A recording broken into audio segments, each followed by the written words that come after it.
It's Ray Grant. It is Friday, December 8th, 2023. It is 10:27 p.m. here in Pittsburgh. Um, this is Friday evening. I had my throat injections yesterday, Thursday, sometime between 3 and 3:45 p.m. A lot of times there is no transition whatsoever. My voice will maybe get a little bit um, stronger and and more and milder, more reliable than it is now. I don't think you're going to see any kind of like a drastic change, but you can. My doctor told me she could hear a little bit of a strain in my voice, so that's probably audible. I don't. I My hope is it's not enough to make it harder to understand or make it impossible to understand.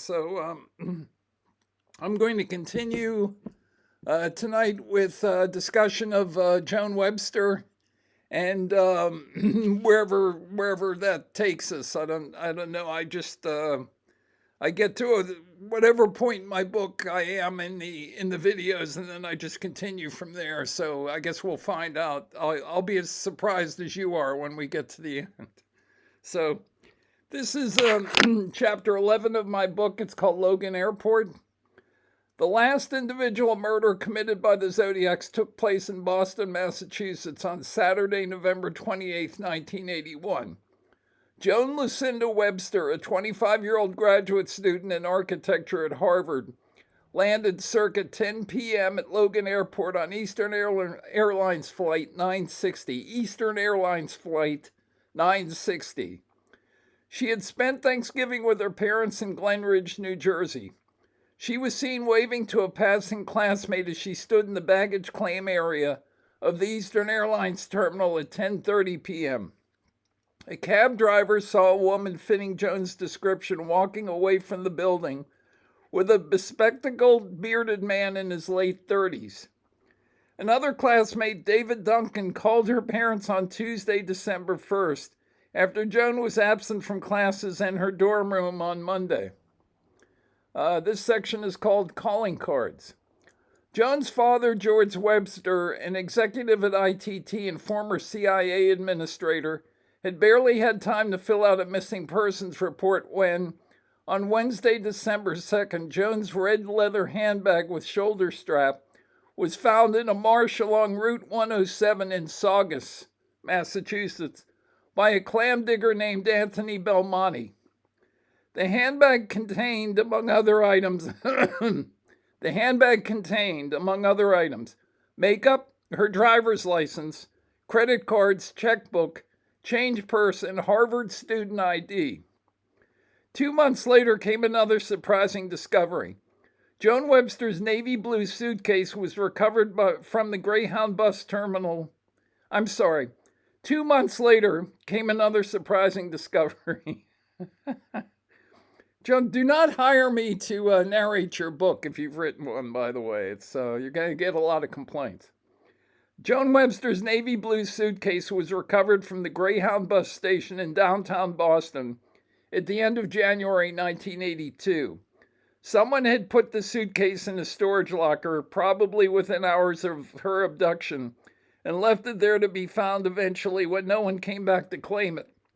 The blue plastic tag with Joan's name on it was still affixed to the bag.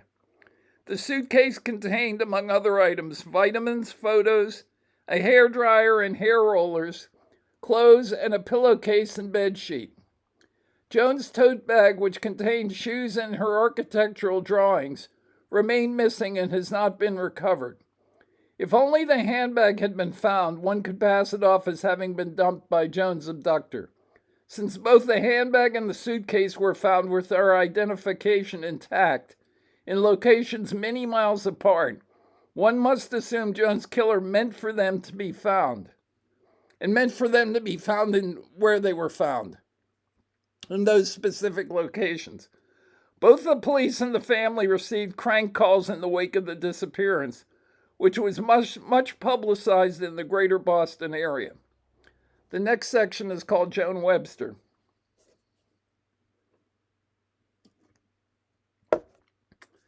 Joan Webster was a bright young woman, bright enough to be working toward a master's degree in architecture at Harvard.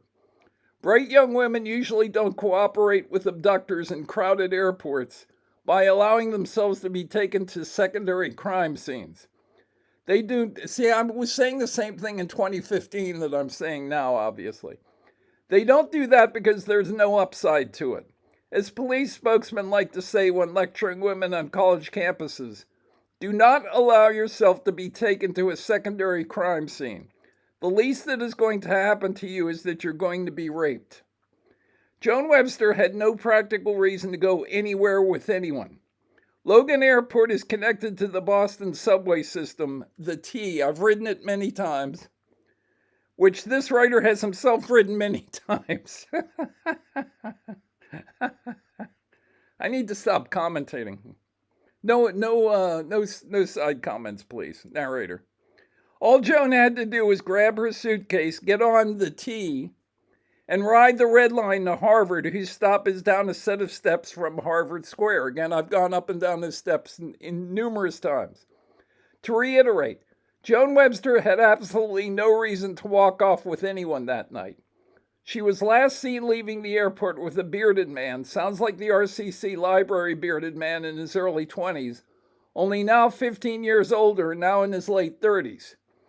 Whomever she went with him willingly. So her abductor and murderer was someone she assumed was reliable and harmless, and she was wrong about that. Riverside PD was convinced for some reason that a local man, Bob Barnett, killed Sherry Bates, though his mitochondrial DNA and fingerprints don't agree with that conclusion. In like manner, the Suffolk County DA's office has been convinced for 35 years that a clam digger named Leonard Paradiso gave a ride to and then murdered Joan Webster on his boat. Paradiso died several years ago. He could not have killed Joan Webster for the simple reason that Joan Webster would never have left the airport with him. A fish-smelling slob approaches a rich Harvard grad student in crowded Logan Airport, and she decides to walk off with him. Don't think so. By the way, something that Gareth Penn pointed out in Time 17 was, what gives that away is the fact that she had her luggage with her, and her luggage was then distributed to various points. If she had been abducted, she would not have... it's hard to imagine a logistical situation where somebody, let's say, sticks a gun in her ribs, and she ends up carrying her luggage with her, and whoever abducted her carries her luggage with her. It's also difficult to imagine people not noticing that someone was being abducted in their midst on a Thanksgiving weekend. Saturday night of Thanksgiving weekend. That's a very busy airport. It's very, very hard to imagine that someone could have abducted her almost regardless of what the situation was. Skeleton ID'd is this section. Joan Webster's head was found blocking a drain. Joan Webster's head was found blocking a drain on Chewbacca Road in Hamilton, Massachusetts by a veterinarian, Dr. Karen Wolf Churgin, Churgin, who was walking her dogs on Wednesday, April 18, 1990. The skull initially appeared to be a punched-in volleyball. It was then found to be a human skull with a massive 2-inch by 4-inch crater in its upper right side. It's up here. It's kind of like the Jack Kennedy area. The reader can get a good idea of the terrain here by going to Google Maps and typing in 362 Chewbacca Road, Chebacco Road, South Hamilton, Massachusetts. Though the area is relatively remote, it is nonetheless frequented by joggers and cyclists and dog walkers. A week later, on Wednesday, April 25, 1990, the rest of the body was located nearby, having been inadvertently covered by logs cut by the local power company to thin the brush. The body had been stripped and placed inside a black. The body had been stripped and placed inside a large black trash bag. On May 1st, 1990, the Boston Globe quoted local law enforcement on the location of the find. Hamilton Police Chief Walter Cullen said the remains were in a place where, quote, it would be uncovered just by people walking by, unquote. It would be uncovered just by people walking by. There are several possibilities that can be raised by the fact of the body's location. Number one, the body was dumped on Chewbacca Road in 1981. This is almost certainly not true. The first problem is the amount of traffic going through the area. One has to believe that an unburied body would have been discovered by humans or sniffed out by dogs before 8.5 years had gone by. The second problem is the power company's activity in the area where the body was found. Though the initial thinning of brush took place in 1981, the company had returned in the intervening years for further pruning. As is necessary, I can cite you examples in my own backyard of if you have trees, and we just had a tree taken out over the summer. We had to replace our front sidewalk. Myself and the people on the other side of our duplex. That's a significant operation there. It's usually like multiple guys come out with saws and a lot of hauling of wood, although my next door neighbor ended up using the branches. I think I mentioned that on Halloween night, he had one of those circular, I mentioned it, Ned DeHaan. He had one of those circular containers that you put tree branches in, and it's basically like one of those, hot stoves that you used to have like in ranch houses. But anyway, one has to believe that the tree trimmers would have revisited the logs they left in their earlier visits while adding to the pile, and yet they somehow managed not to discover the body in the process of doing that. A black trash bag out in the woods would have attracted attention had it been there to be noticed. The third problem is the decapitated skull. Joan Webster's head could not have been separated from the body by animals in the area, because nothing about the condition of the skull suggested their presence to the medical examiner. So the body was decapitated by her killers at some point, and the head was not placed inside the trash bag. All of this seems to indicate that whoever dumped the body left it there with the same intent with which the handbag and suitcase were placed, to eventually be found and ultimately identified. Two, the body was dumped in 1981, let me go back. Number one, the body was dumped on Chewbacca Road in 1981. That's not true. Number two, the body was dumped in 1981, but the abductors came back to it. Serial killers like Ted Bundy and Peter Sutcliffe went back to bodies they had dumped to have sex with them, until putrefaction eventually made that impossible. Again, I don't believe the body could have been left where it was found for that long without being stumbled over by passersby or the power company people. That Joan still had a gold chain around her neck and a gold and amethyst ring on her finger also argues against that. Okay, number three, the body was dumped just a few months prior to being found. The forensic dentist for Massachusetts, Dr. Stanley Schwartz, was sufficiently familiar with Joan Webster's dental records that he didn't need to consult her charts to identify the skull as hers. Okay, that is a notorious example of Jane Doe identification. Some victims die without leaving dental records behind. Donna Lass was an example of that phenomenon, unfortunately. If her body is found, the identification may be problematical. But Joan Webster's family was well off. There was never any doubt dentition would be able to ID her skull once it was located. By separating the skull from the body and leaving it close to the road, the killer was, in effect, offering her identity up on a silver platter so that her face would stare its discoverers down and dare them not to recognize her. To clarify, I'm saying that Joan Webster's body was somewhere else for a period of almost 8 years and then relocated to the place where it was found about 8 months prior to the discovery. That sounds about right if you assume that Tobacco Road would have been snow-covered for much of that time. Next section, Zodiac victim. I'm sure Joan Webster was a victim of the Zodiac Project because of who she was and who my own suspects are. In that sense, I'm putting the cart before the horse. However, her murder nonetheless strongly resembles the other murders. Joan was abducted under incongruous circumstances. She was last seen leaving the airport with a bearded, bespectacled man. Again, echoes of the RCC library by her side. She would only have gone with someone she knew and felt comfortable with. Since she was in Boston near Harvard, that means it was almost certainly someone connected with the school and not someone with a familial connection, as opposed to, let's say, all of this taking place in New Jersey.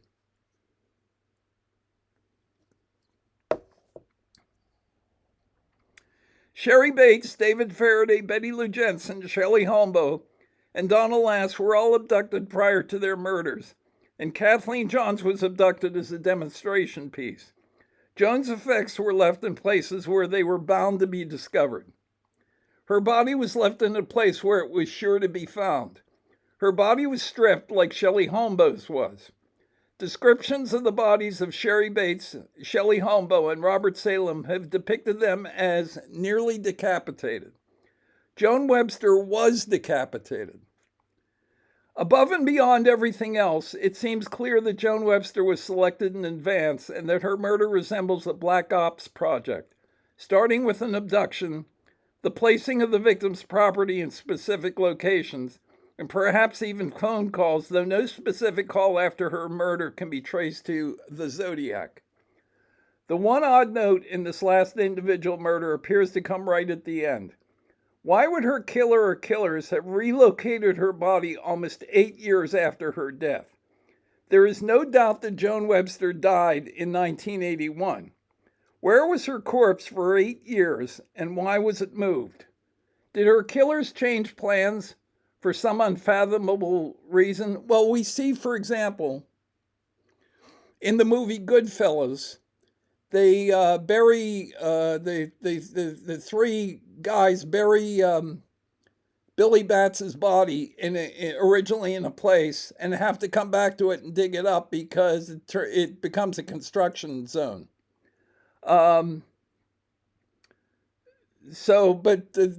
wouldn't have applied to, presumably would not have applied to the placing of Joan Webster's body. It's clear that this complex Zodiac project had been planned and executed from at least October 1966 until the last few months of 1989, since Joan Webster's body was dumped in Hamilton just prior to the winter frost the previous year. What on earth could possibly have happened in 1989 to change such elaborate plans?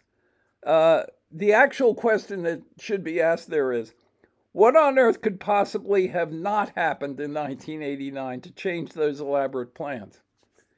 And that's as far as I go on Joan Webster. In my book, I will... Let's take a look at this. Just to...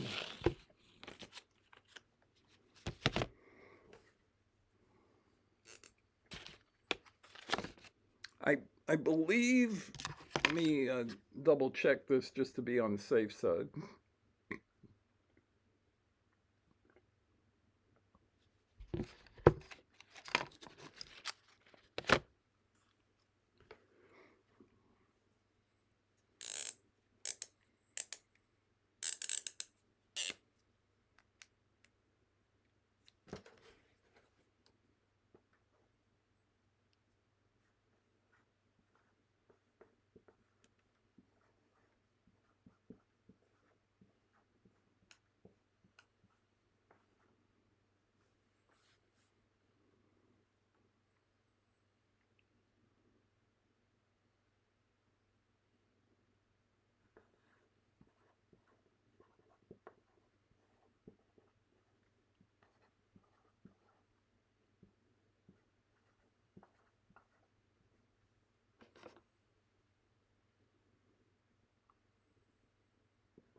this.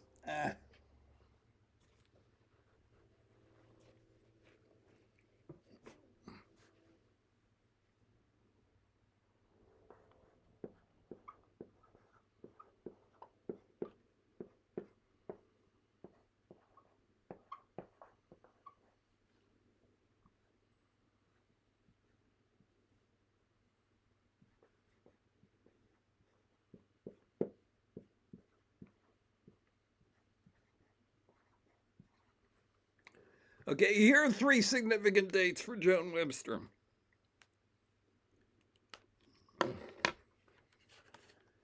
She disappears and she is presumably murdered. Disappears from Logan Airport. November 28th, 1981, which I believe was Saturday. Friday, August 11th, 1989 was the date of the Terminus event. And you can barely read that, so I will.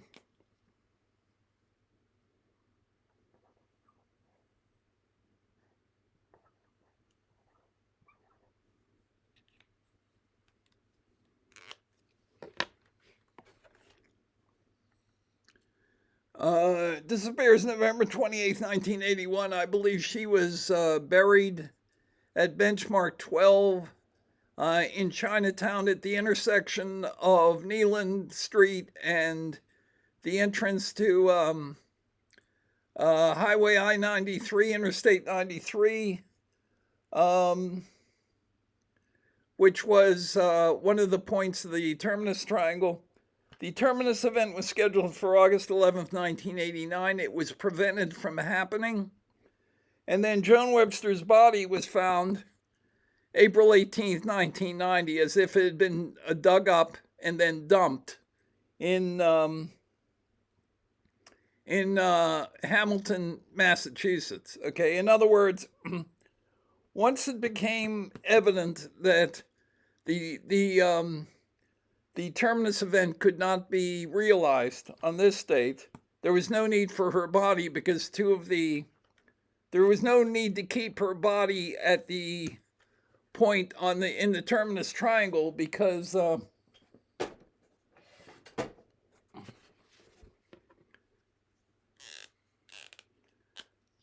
they couldn't commit the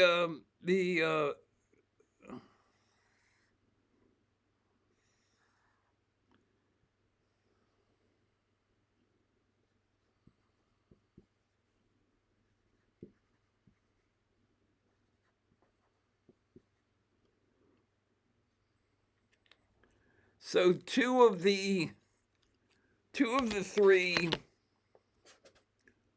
points of the triangle, the MIT Tower BM13, the Liberty Mutual building, there was BM9 on the maps. It was actually re-leveled to BM3 on the USGS data sheets.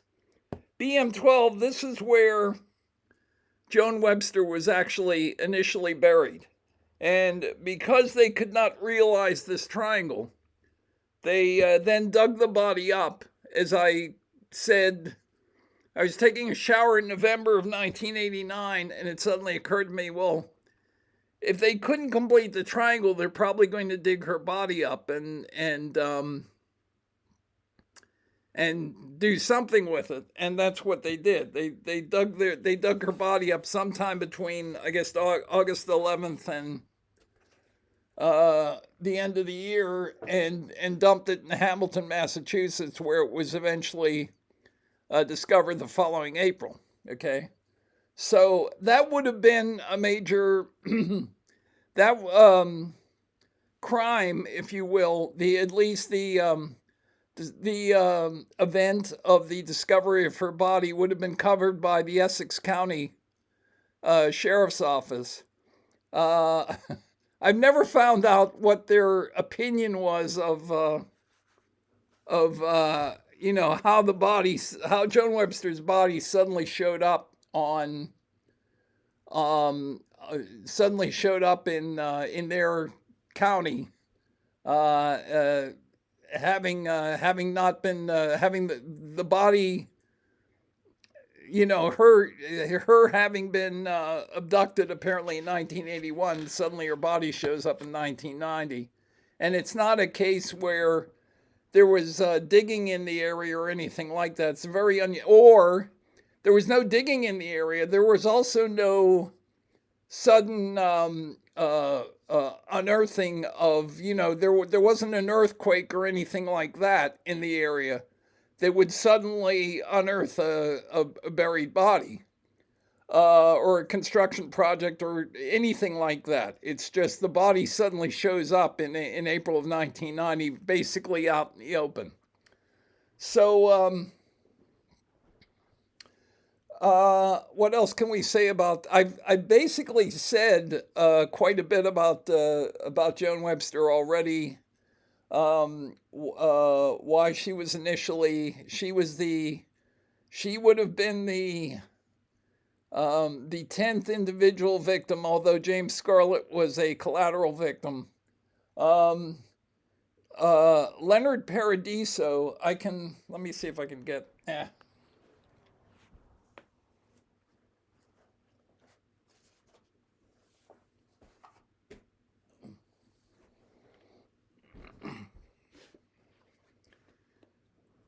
Well,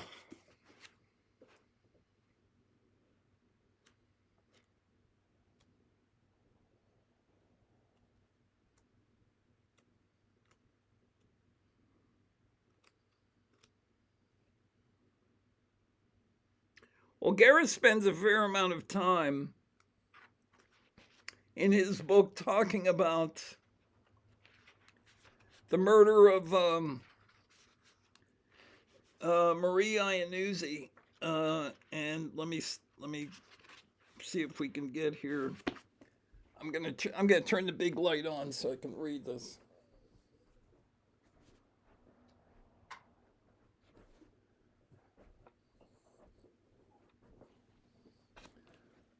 All right.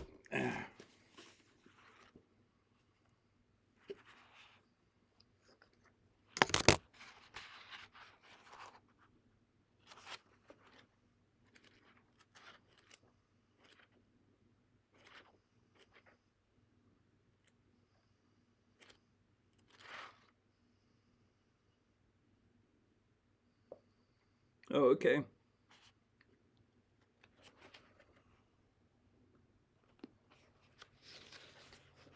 This is time 17.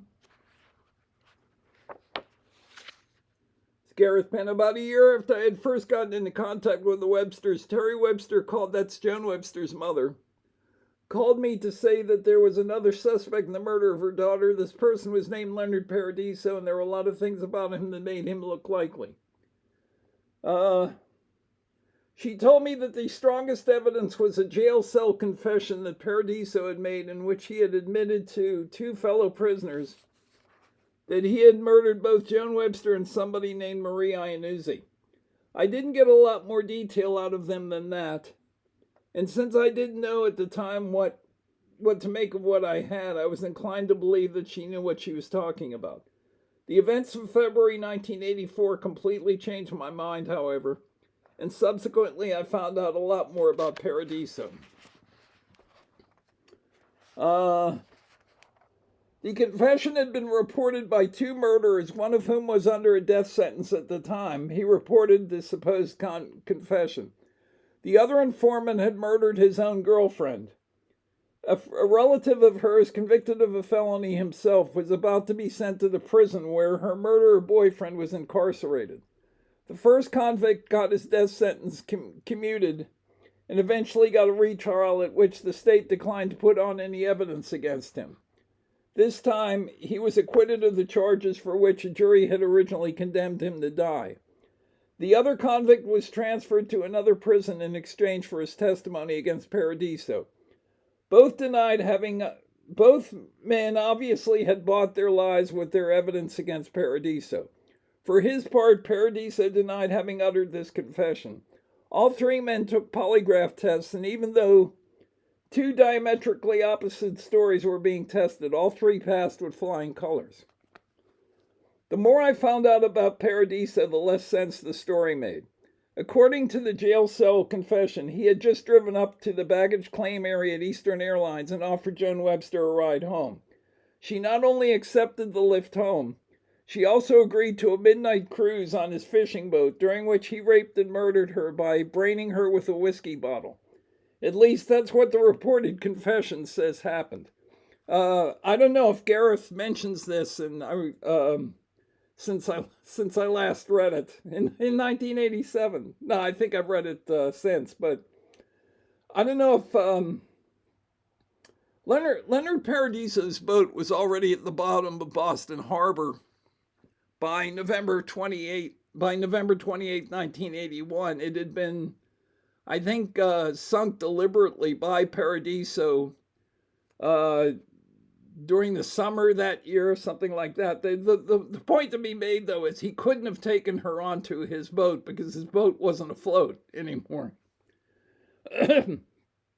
George Webster, that's Terry Webster is Joan's mother. George Webster is Joan's father. George Webster is a vice president of ITT. Before that, he had a rather exalted position at the Central Intelligence Agency. Terry Webster called me up once to apologize for having been out of touch. She said that her father-in-law had died and that she and George had been spending a lot of time in New York tending to his estate. She said that they had had to auction off a Velázquez painting, and she complained to me about the low price that they had gotten for it. That's the thing I have to worry about, that somebody might burglarize my house, is that they might take the Van Gogh that's hanging over my mantelpiece. But that's another story. I'll get to that in a future video. Anyway, I forget the amount, but it was enough to put my 2 children through college.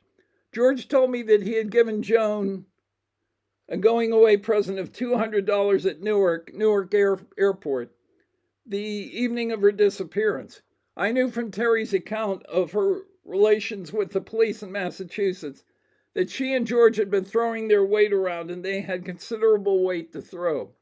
The Websters, in short, are the kind of people that Seawright Mills once characterized as the power elite. Leonard Paradiso grew up in a blue-collar neighborhood. He dropped out of school in the 8th grade so that he could pursue a career of peddling clams door to door out of a bucket. He had acquired the sobriquet Lenny the Clam for this reason. He had a knack for losing cars and boats. Insurance carriers had found reason to doubt his veracity when it came to these losses, and he had been in trouble with the law on this account. I wonder why it never occurred to anyone that he ought to be called Lenny the Claim. Whatever he calls himself, Paradiso is the next best thing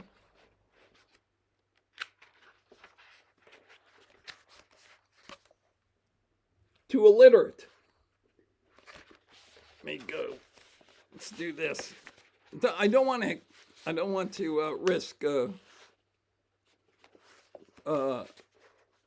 injuring this book, since these books are worth in the 4 figures now. He is the kind of person who writes probably, Probley, when he means probably. At the time that Joan Webster disappeared, he was working as a bait salesman in a clam digger's shop. Leonard Paradiso, in short, is the kind of person that Seawright Mills would have called a lowlife. Add to that the fact that Joan Webster was a graduate student at Harvard and was in her mid-20s, and that Paradiso was in his early 40s, not to mention overweight, and it makes it appear highly improbable that a person like her would have accepted the offer of a lift home from a person like him. In fact, the only circumstance under which I can imagine such a thing happening would be her being stranded by a blizzard on the Alcan Highway, and that on the Alcan Highway, and that Leonard Paradiso came by driving the only snowcat within a 500-mile radius. Logan Airport has excellent public transportation. It is one of the few airports in the world which are served by a subway. There are the usual buses and taxis available, and Joan had plenty of folding money in her wallet.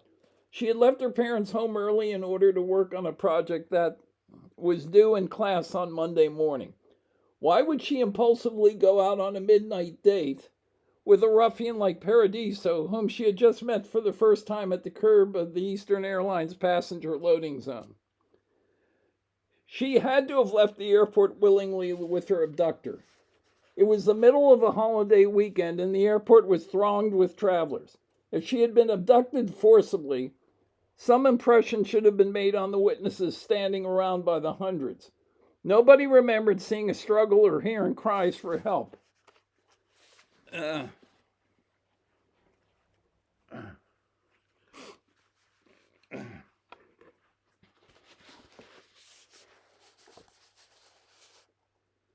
Nobody saw any weapons, and whoever picked her up also took her luggage along.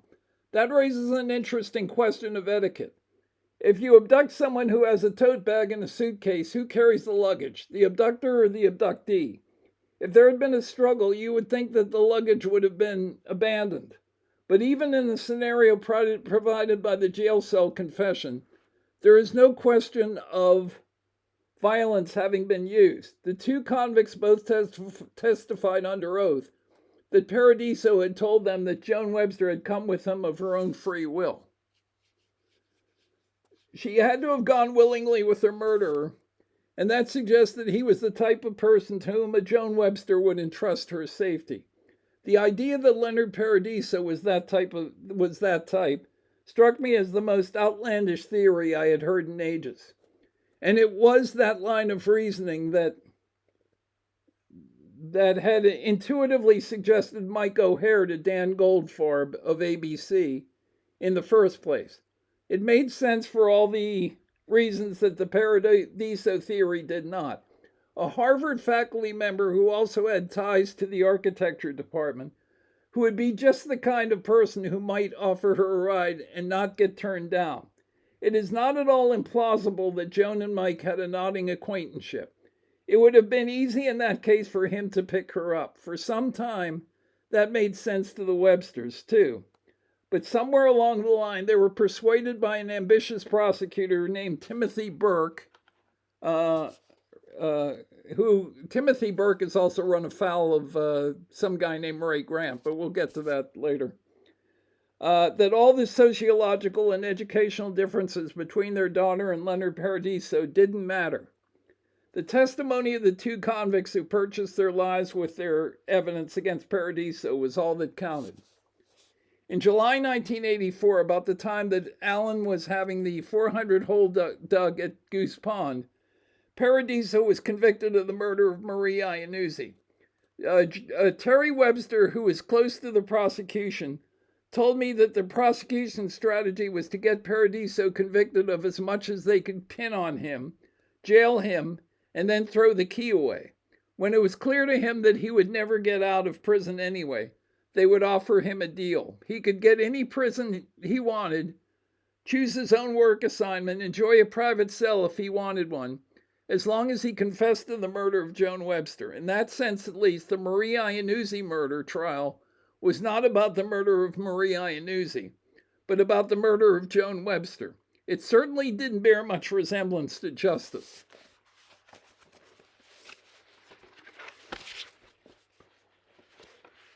This is page 195 of Time 17. Marie Iannuzzi had been a voluptuously built young woman in her early 20s. She lived with a boyfriend, David Doyle, but she was often unfaithful to him. They had fought constantly about her infidelity. On at least one occasion, Doyle had attacked her, putting his hands around her throat as if to strangle her. When they fought, she often scratched his face. Their neighbors were familiar with their battles. On the evening of her death, Marie and David had been at a wedding reception together with Leonard Paradiso and his girlfriend. Marie was very drunk and made passes at all the men. David flew into a rage. They fought and made quite a scene. He stormed out of the party by himself. The host asked Paradiso and his girlfriend to take Marie home. She was too inebriated to make it by herself. She was wearing a black leotard, black tights, a red wraparound skirt, and a scarf. Paradiso dropped her off at a bar near the apartment which she shared with Doyle. She said he recalled that she was afraid to go home and confront Doyle. Sometime later, Paradiso came back to the bar and left with Marie. Or perhaps it was Paradiso's girlfriend, or Paradiso and his girlfriend. The testimony of the people in the bar was mixed on this point. In any case, her body was found the next day out in the marsh near the clam digger shop where Paradiso peddled bait. She had been strangled with her own scarf and her shoes and tights were missing. The medical examiner found semen in her vagina. Ordinarily, if there had been any reason to suspect rape, the semen would have been examined to determine the donor's blood type. But in this case, there were none of the scratches, cuts, or bruises that usually suggest that a rape has taken place. Rape was the farthest thing from the medical examiner's mind when he examined her body, and so no semen test was made. Here is what the state had against Paradiso. He had been seen leaving the bar with the victim. Her body had been found near his place of employment, and the two convicts had said that he had admitted killing Marie Iannuzzi to them. Of course, they also said he had admitted to the killing of Joan Webster. But the judge instructed the jury not to consider anything that they had heard or read about Joan Webster in considering the matter of Marie Iannuzzi. Paradiso had already been convicted of the Webster murder in the pages of the Globe and the Herald, which had acted as mouthpieces for the prosecutor, Timothy Burke. Burke had revealed every bit of evidence that he thought he had against Paradiso to the newspapers even before there was an indictment. Which is not to say that there ever was an indictment, because to this date no grand jury has found Burke's evidence to be persuasive enough to warrant binding Paradiso over for the Webster murder. 3 days after the Iannuzzi murder, David Doyle fled to New Jersey. He tried making his living by stealing baggage at Newark Airport, but his new career was interrupted by the police, who returned him to Massachusetts. He said that he had fled the state because the people in his neighborhood were openly accusing him on the street of Marie's murder. One of the things that made them think him guilty was that he had big scratches on his face the morning following her death. Doyle testified variously that the scratches had been inflicted by the family cat to the Massachusetts State Police, I've talked to them, and that he had acquired them in a barroom brawl to the Suffolk County Grand Jury. His story changed with the occasion. Sometime later, a friend of Doyle's went to the Massachusetts State Police and told them that while they were doing drugs together, Doyle had admitted killing Marie to him. When Doyle learned of this, he attacked his friend with a length of pipe.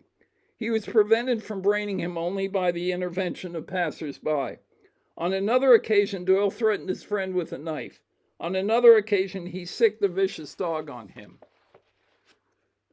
And now we go to page 196 of Times 17. At Paradiso's trial, Doyle testified that he had been at his mother's home after he had left the reception. The Massachusetts State Police had not thought to check his alibi with his mother until more than a year after the murder. When they asked his mother, she said that her son had indeed been with her that evening, except for some time when he went out for a walk. She didn't remember how long his walk had lasted. Many women wear tights over their leotards. Others wear them under. If Marie Iannuzzi was one of the latter sort, then in order for her to have sexual relations with anybody, she would have had to take off her leotard first, then her tights. In order for her to be found wearing only the leotard, in that case, her murderer would have had to take off her leotard, remove her tights, rape her, kill her, and then put her leotard back on her. If she was wearing her tights over the leotard, he could have pulled them off, but then he would have had to contend with the crotch of the leotard, which did not have a snap closure. Besides that, there was just no evidence of rape whatsoever, only that she had had sexual relations with a man whose identity was unknown. Rape doesn't make much sense based on what we know about the character of everyone involved. Marie had been flirting with everything in pants that evening. She had a history of promiscuity. She was very drunk. It would not have taken much effort on the part of a man to get his way with her. Yet the state alleged rape against Leonard Paradiso. The reason that they had to allege rape was that without rape, there was no motive for murder. And under the circumstances, they had to have a motive. They didn't have anything else. The prosecution scenario went like this. Paradiso took Maria Iannuzzi away from the bar to a secluded location where he forced his attentions on her. She resisted. He wrapped a scarf around her throat and strangled her into a state of unconsciousness, then raped her. After he had finished raping her, he strangled her some more so that she died. Nobody saw him do this, and he did not confess to it. There was no physical evidence to support it. It was the only way that a rape charge could be made to stick, given the lack of evidence. There was another difficulty. If Marie was in fact already dead at the time of the alleged rape, was it rape? Can you rape a dead woman? The jury sent to the judge for instructions on that point. While the jury is out, let me suggest another scenario. Marie Iannuzzi had had sexual relations with a man, but willingly. She removed her own clothing and dressed herself again afterward. She had not put her tights back on because it was too much trouble. That may be so because she was in an automobile at the time. Maybe it was Paradiso's automobile. Then she went home, pants in hand, to the apartment which she shared with Doyle. He had been sitting there fuming for hours, looking at the clock every 2 minutes and tapping his foot. When she walked in with her tights wadded up in her hand, he put 2 and 2 together. One of the few bits of circumstantial evidence against Paradiso was that the body was found near where he worked.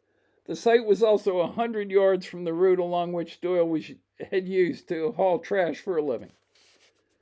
When the jury came back, they found Paradiso guilty of both rape and murder.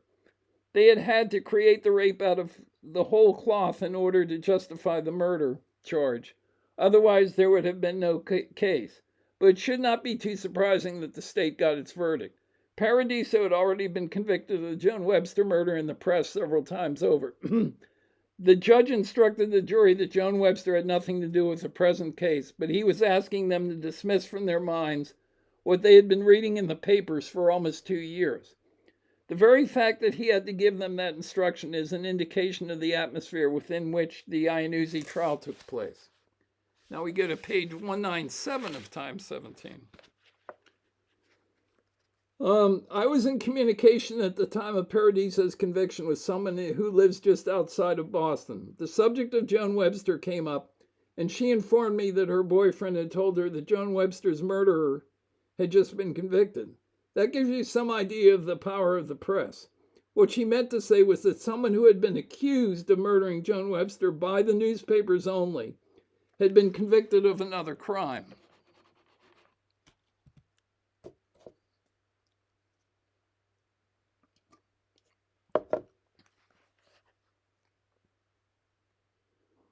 But she easily got the two confused.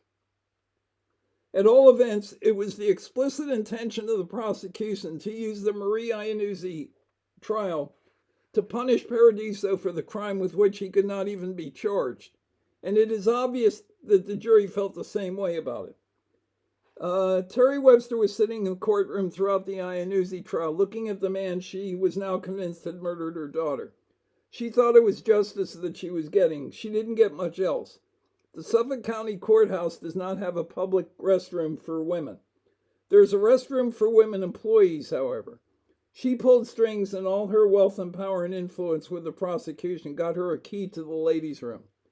Also sitting in the courtroom was a reporter for the Lynn Daily Evening Item. He wrote a series of stories for the item about the trial. His newspaper was the only one around that was not publishing stories that took Paradiso's guilt for granted. His name was David Liscio. David Liscio and I have talked. We have corresponded. We talked in his office in person, I believe it had to be in 1989 when I visited Boston, and we were talking about. Gareth, and I remember at the end of our talk, I was on my way out, and David said, "Who is Linda, by the way?" I said, "Linda," and he said, Isn't there a Linda involved in all of this? And I suddenly remember that Gareth Penn lived in San Rafael at the time at 13 and a half Linda Avenue. Okay, so I said that's Gareth's address. So anyway, for his part, Paradiso was sentenced to prison without possibility of parole. Sometime later, he was approached by the state with a deal: confess to the murder of Joan Webster and tell them where he had put her body, and he would get better accommodation and a soft work assignment. Paradiso said that he would be happy to cooperate, but he couldn't under the circumstances because he hadn't killed Joan Webster in the first place, and consequently did not know where her corpse had been buried. The state's extortion attempt had failed. The offer was repeated 2 years later, and it got the same result. Then Gareth starts talking about phone calls after that. Okay. Basically,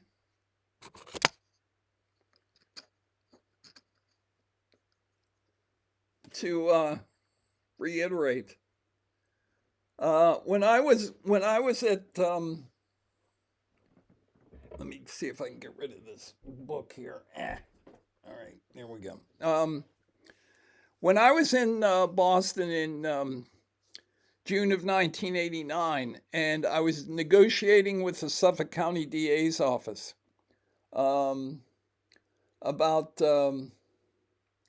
I wasn't aware of GPR technology at that time, so what I wanted to do was to pay for the digging up of the area, the postage stamp area of grass, with a fairly large postage stamp, which was beside the intersection of. Here we go.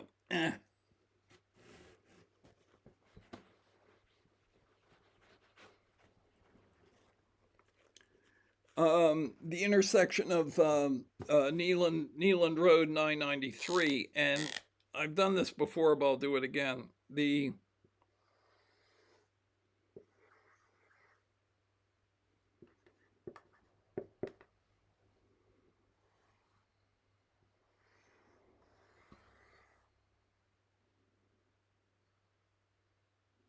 I could call this the grassy knoll, I guess. I'm not sure it was a knoll.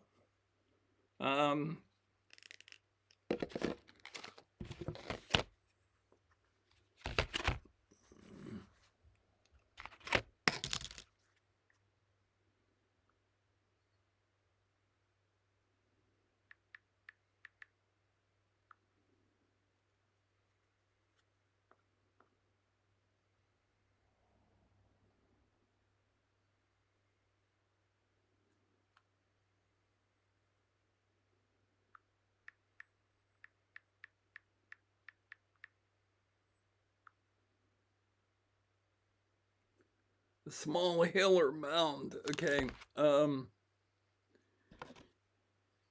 It was pretty much flat, I think. I didn't go to the specific area. I had my photographer in Boston, Derek Updike, take a picture of it.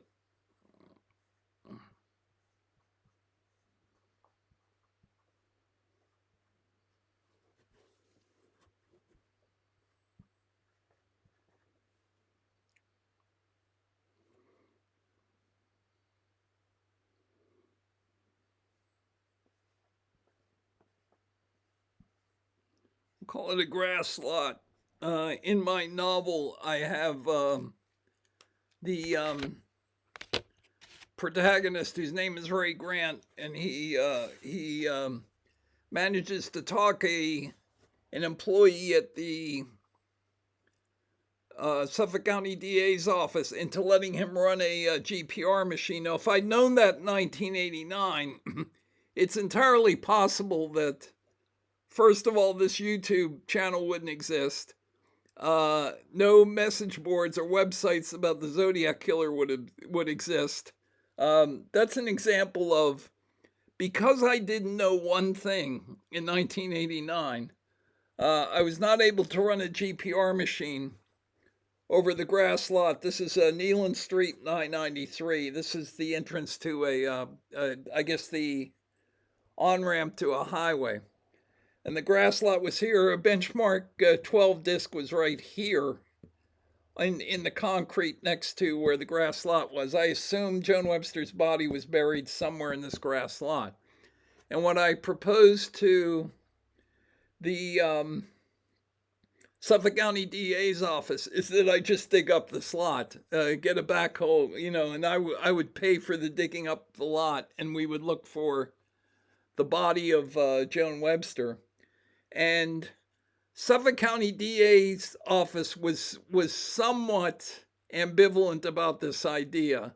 They did think about it for 24 hours at least, but they called Timothy Burke, who had been by 1989. He was now the previous district attorney in Suffolk County, and he basically said, "Well, we've already solved that crime. We know who did it. It was Leonard Paradiso." So Timothy Burke has since written a book about a serial killer who was Leonard Paradiso. As far as I can tell, he never murdered anybody, but according to Timothy Burke, he murdered Marie Iannuzzi and Joan Webster. I didn't get access to this, to just digging this lot up. Now, it's a fairly substantial lot, but it wouldn't have cost a fortune to dig it up. I mean, I would have had to spend a significant, several $100s certainly to dig it up with a backhoe. What it came down to, I think the ADA in the Suffolk County office said that he thought it would be a hard sell to get it done. I don't think there's any doubt that if I had been aware of GPR technology at the time, that I could have gotten their permission to just run a GPR machine over that. And presumably, if I'm right, of course, we would have been able to locate where the body was in that lot, and then we could have dug it up, and not only the Joan Webster investigation, but the Zodiac case itself would have taken a very different turn. That was whenever 34 and a half years ago. Okay, but as I said, I wasn't aware of GPR technology until 1989, until 2000, and as soon as I found out about it, I knew that Joan Webster had been dug up, but I tried to use it to locate the body of Donna Lass in Portsmouth Square Park, or I should say across the street from 739 Clay Street. And again, in the case in 2000, I was blocked by SFPD by Kelly Carroll. So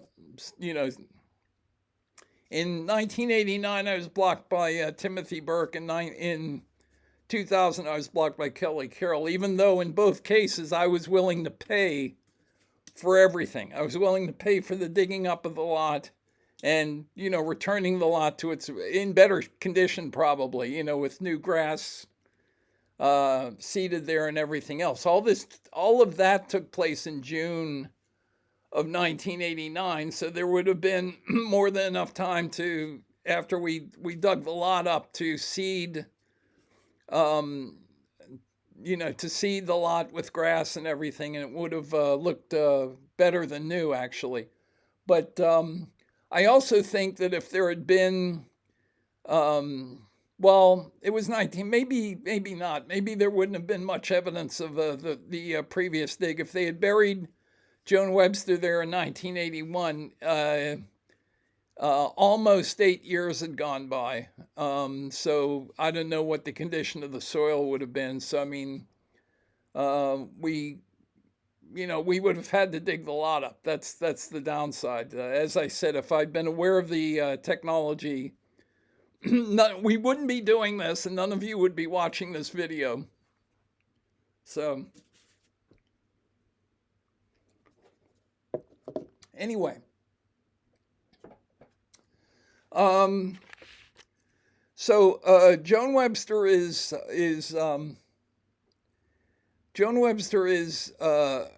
abducted and murdered in 1981, and the position of Joan's body is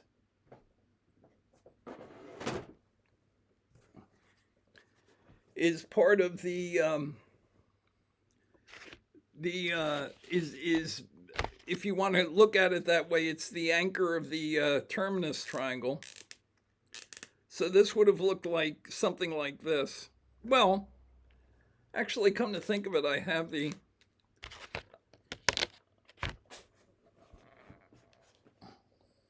Let me see here.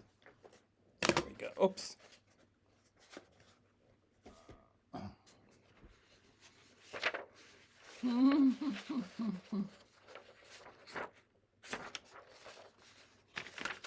This, by the way, is the data for the Liberty Mutual building. When I first received this from USGS, I just assumed that they had sent me the wrong data sheet, because I assumed that BM9 was the Greyhound bus terminal, because that's what Gareth says in his book. He says it, I think he says it 9 times in his book. So let me see if I can locate, it's another data sheet. Oh, okay.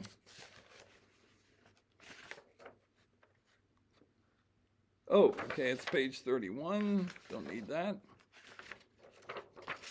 There's your dragon card. 1222 California Nevada border. This is a picture. I don't know if I've shown this. I have the book upstairs, but this is the cover of Zodiac Murder Solved, which I wrote in 1990. It's a copy center book. I made it up in Kinko's. It's the cover of the Mensa Bulletin, June 1985. I'm sorry, August 1985, and mentions the deadliest puzzle. And the M's, they call Menson's M. You're an M inside Mensa. An M's amazing solution to the Zodiac murders. It says down here. Okay, but that was the cover of. Oh, here we go. So, okay, yeah, this is what if you can, I don't know how visible that is, but this is where the concrete is. This is the sign that says Interstate 93 is here. And this is getting annoying here. The sign that says Interstate 93. I don't know if you can make that out. I'll put that right up against where the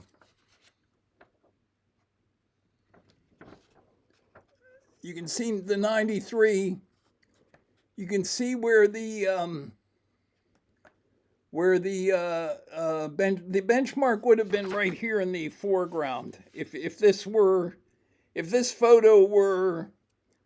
camera were pointed down another, foot or 2 or 3, the benchmark disc would have been right in this area. So in other words, they would have been burying a body right by that grass lot. Now, if you can see the highway sign, you can see about how big that grass lot is. It's I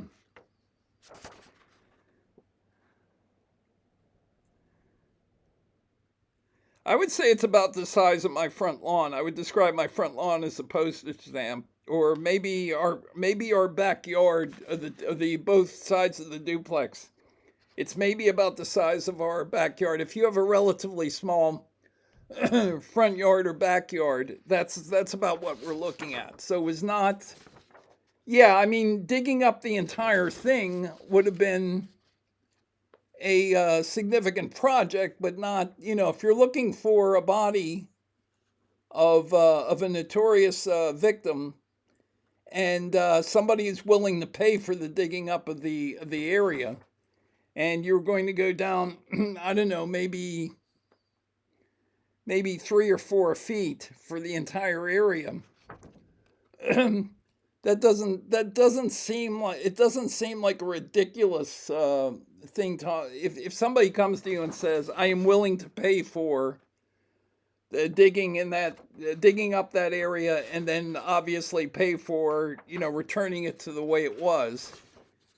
And by this time, I believe that particular area was already scheduled to be dug up by the Big Dig.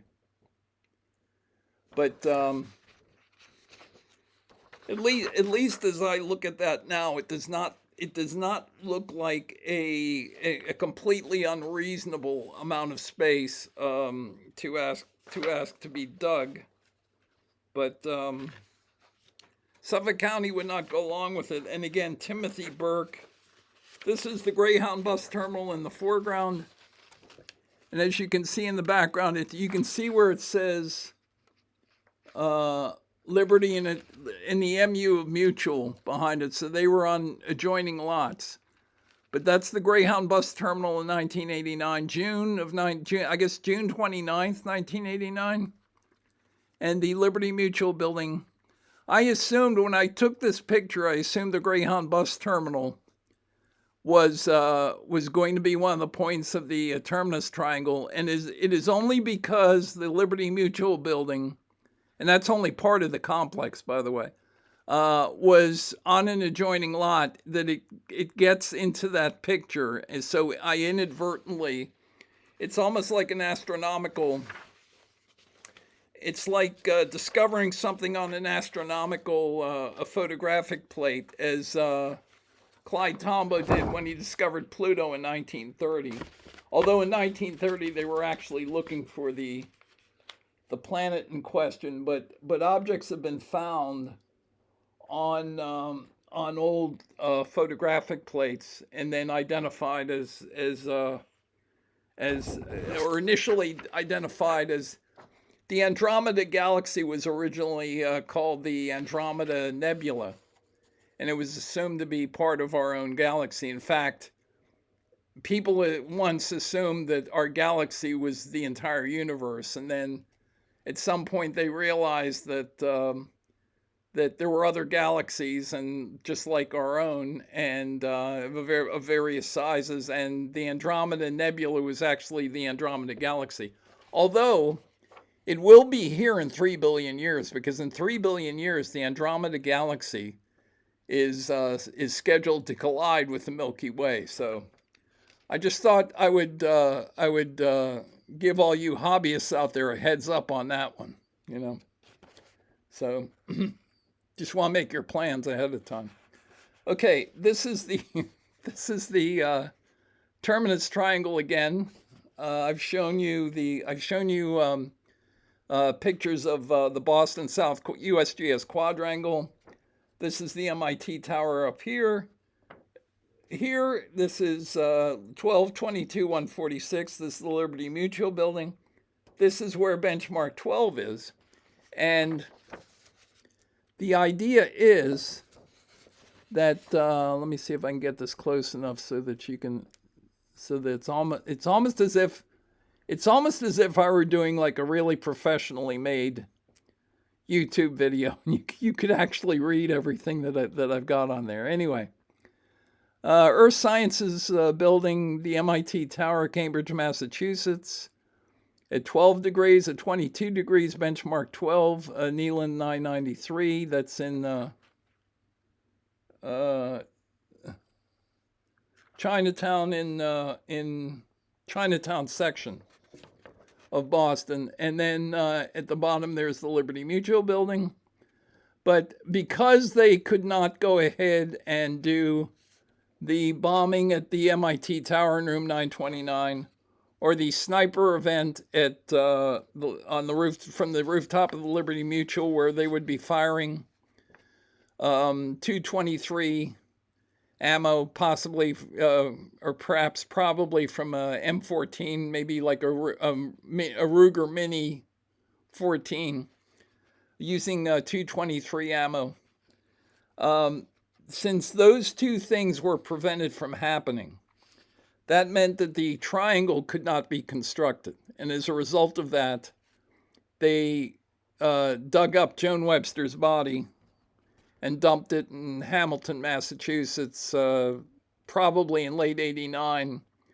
And it was then discovered in April of 1990, although they may have dumped it in the spring of 1990 and dug it up and dumped it in the spring of 1990. Who knows? That's another thing I may find out someday if Gareth and Michael leave information behind them. Okay, there's a distinct possibility they won't do that, and I will be arguing with Zodiac hobbyists until I'm gone, and I may go before they do. So I mean, who knows? Anyway, that was the logic behind Joan Webster. Joan Webster essentially was intended to constitute one of the angles of the terminus triangle. The other thing that let me see if I can do this. I guess I might as well do this.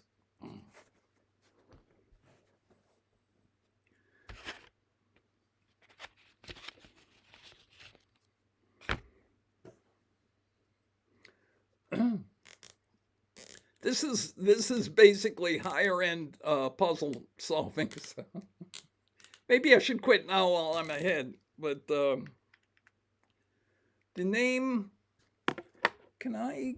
Yeah, maybe I'll just do it on that thing there, because this is fairly simple. I'll do it on here. Okay.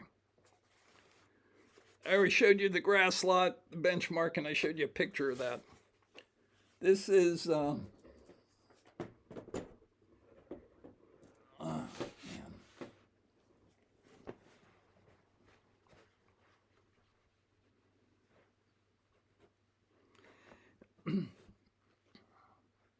If you look at the 32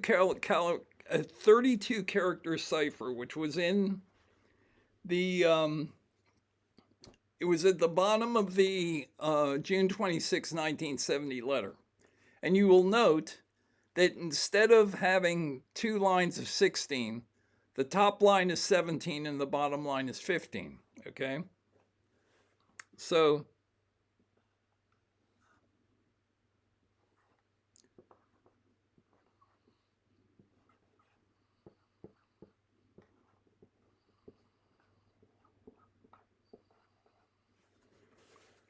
the significance of Joan Webster's name in digital Morse code.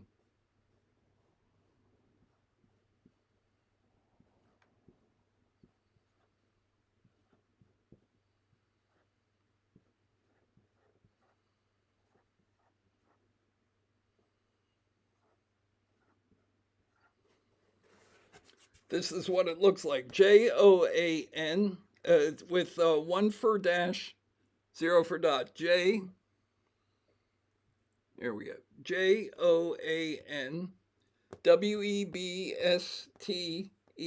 Webster.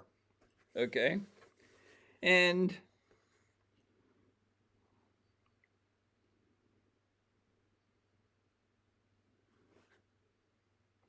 if you look at Joan Webster's name, what you get is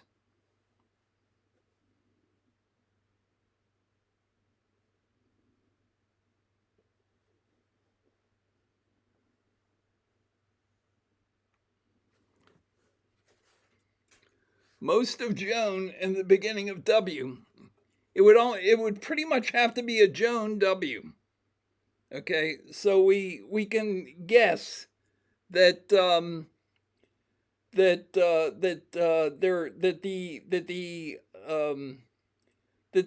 need for a specific name was that they needed somebody named Joan W. Or probably needed that. Maybe there might be some other name that does that. It gives you this.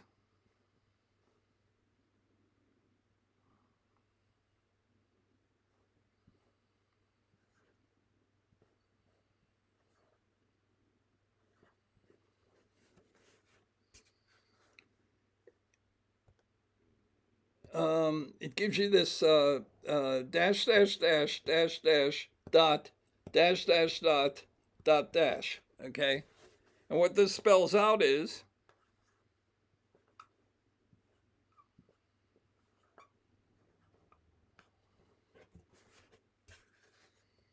the word omega. Okay, why is the word omega significant in Joan Webster? Well, the reason that omega is significant in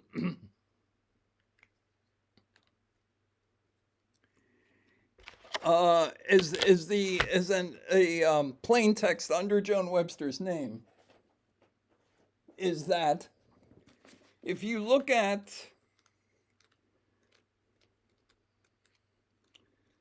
let me see very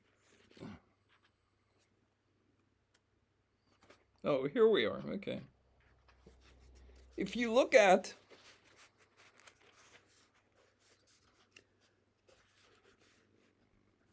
this is the June 26, 1970 letter. It's got by the way, the center of the letter says it has what the Zodiac uses as a benchmark sign, benchmark 12. Okay, right in the center of the, that's not a victim count. Right in the center of the letter, they're telling you where the body of the victim in website will be found. She will be found at benchmark 12.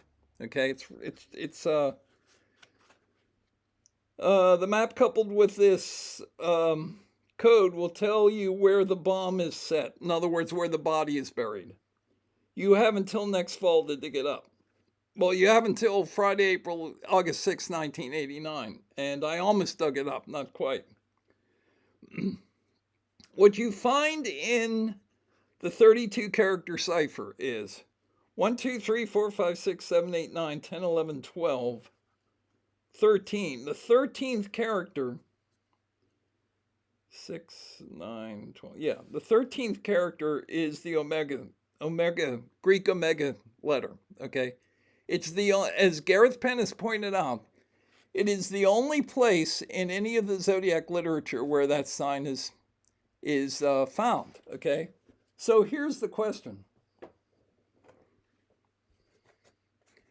If Joan Webster is associated with the word omega, would that not suggest that the positioning of Joan Webster's body would be associated with wherever the omega sign is found in the Zodiac literature? So let me see if I can get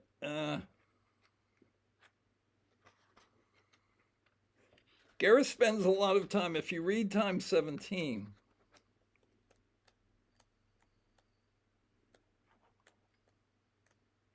he spends a lot of time pointing to examples of invisible geometry.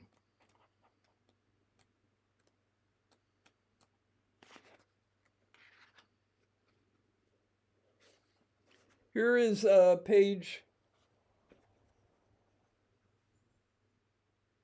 150. He's pointing to invisible geometry in the Mount Diablo letter. Okay, so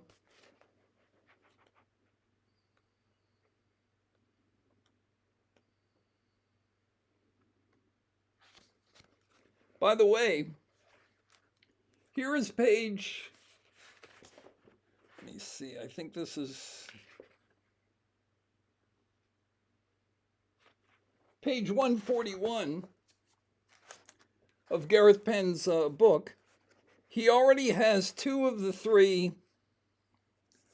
He has two of the three terminus triangle points circled.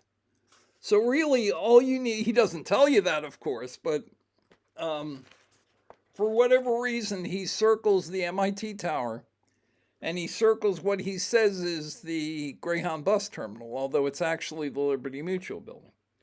So, and he also talks about the burial position of Joan Webster. So it's almost as if The burial position of Joan Webster, there's her picture, will be the third clue there, which will essentially set up. Let me see if he has the.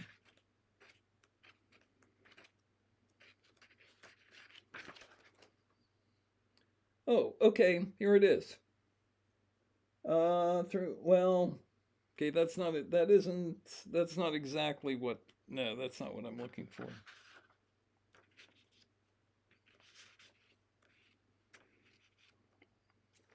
He shows invisible geometry in the Exorcist letter. Okay, so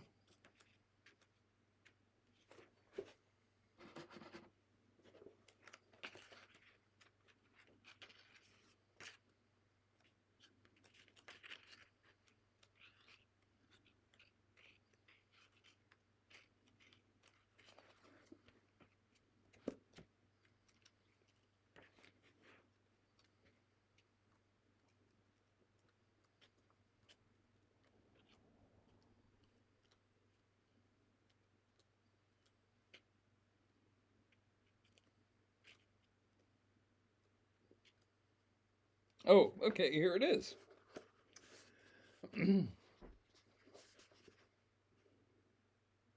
All right, this is page 311. Write that down.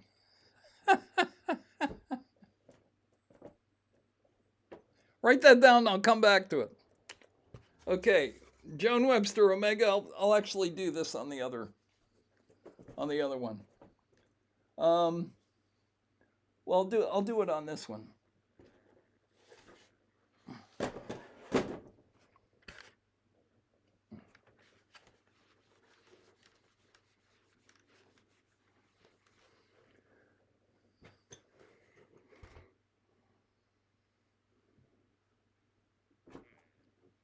I'm just going to look at this just to approximate. It is page 311.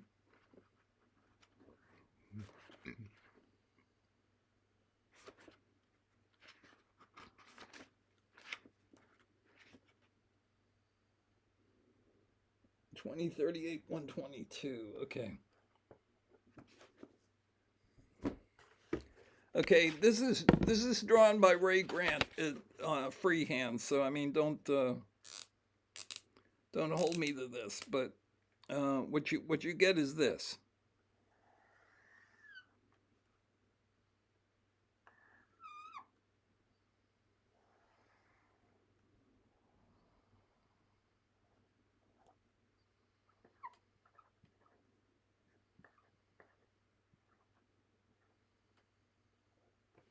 What you get is this triangle.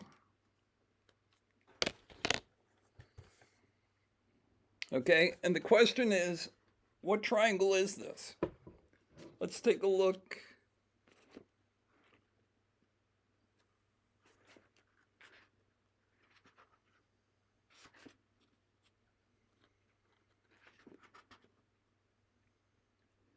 Okay, the Boston Triangle. Elements,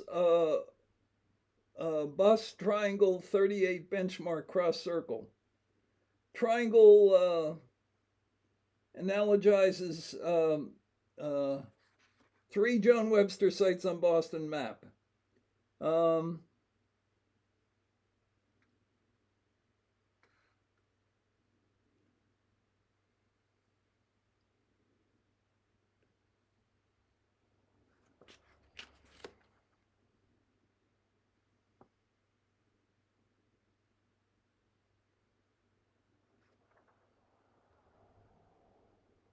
Okay, well, suffice it to say,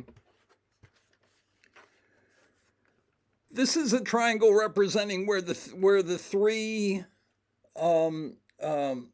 artifacts were found in the Joan Webster case. We have 122 degrees, 38 degrees, 20 degrees. One of these is,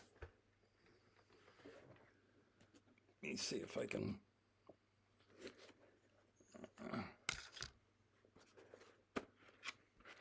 You know what? I should be able to find.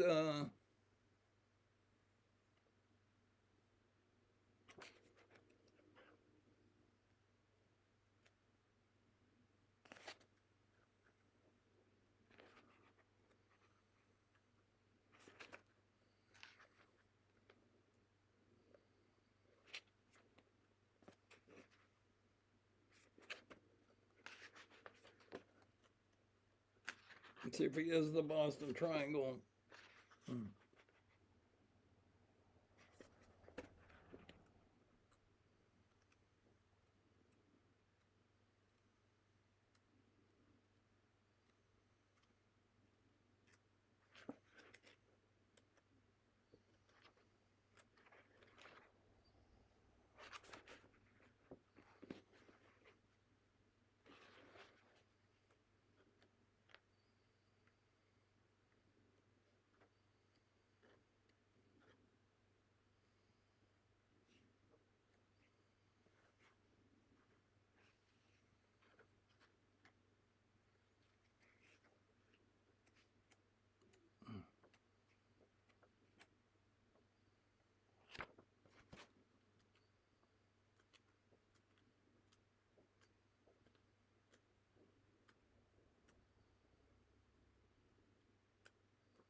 I think what I will do is let's see if I can find this. Um,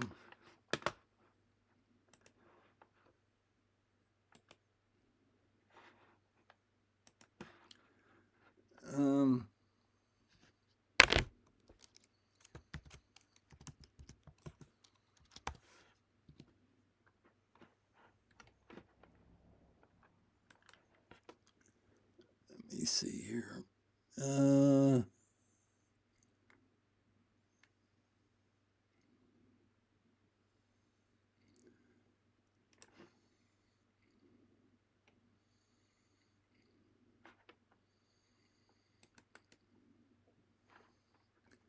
Let's do this. Okay, let me see if I can find Boston Triangle.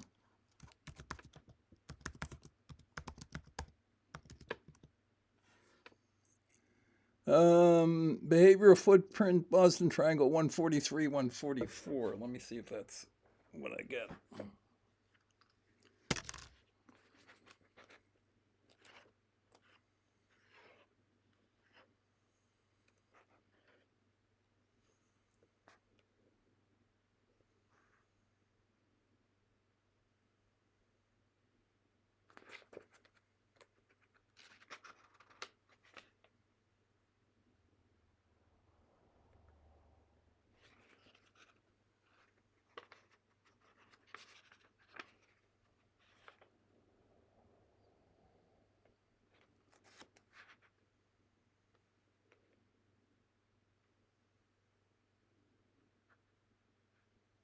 Oh, okay.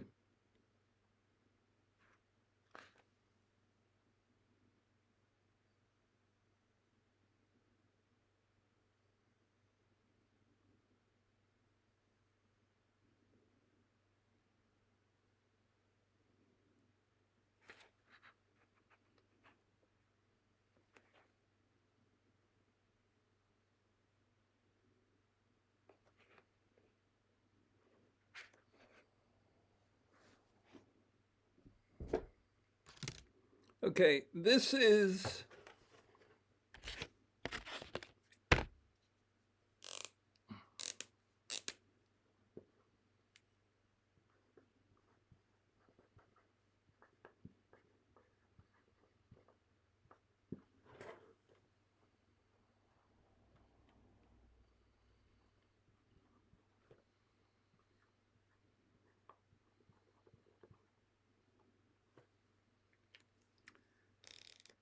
all right, let me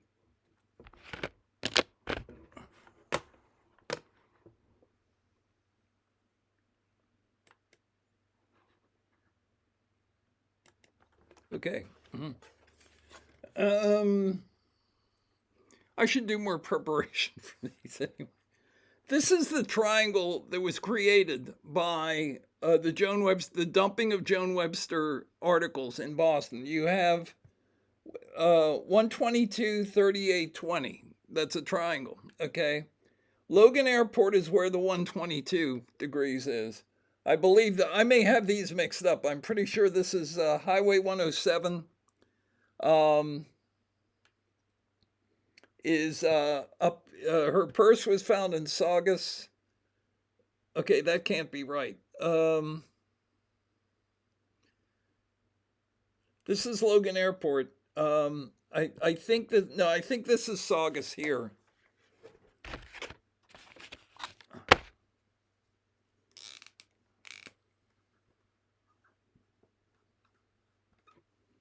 And this is I'll cross this out. This would be the bus terminal.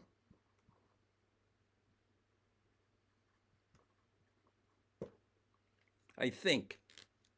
Either that or it's the opposite, but it's one or the other. This is Logan Airport. This is where she was last seen. This is Highway 107, Saugus, where her purse was found.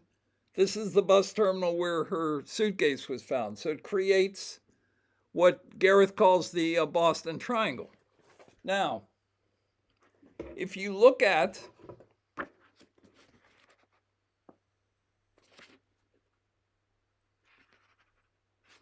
page 311 in Time 17, he shows that triangle here, and it's superimposed using, he explains how he constructs this triangle in the letter, using a triangle using the 12th the 12th character in Z32, and two other geometric, the 38 of where he says I shot a man in a parked car with the 38, and he constructs a hidden geometry. Okay, and you will note that beneath this triangle, which is the same as this, what he has is the omega sign.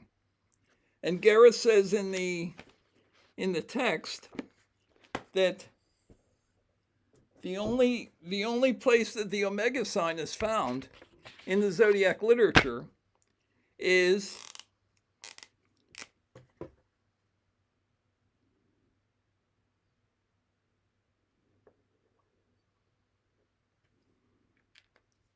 in this spot.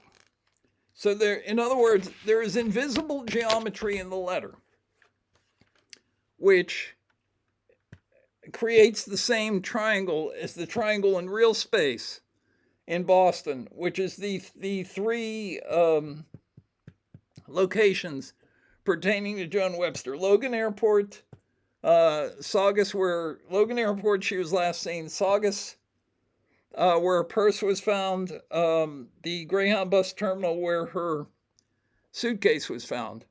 And in the letter, again, the letter was written, keep in mind, Joan Webster was abducted and murdered on November 28th, 1981. This letter was sent June 26, 1970, okay? And the person with omega inside her name will be buried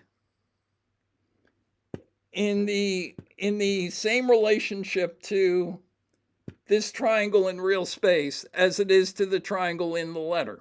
Okay? So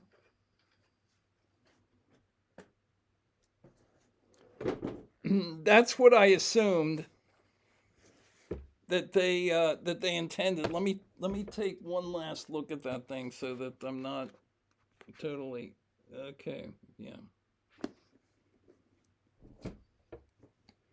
So essentially, if somebody asks me, how did you find benchmark 12? It's because you have this triangle in the June 26th letter, and it goes like this.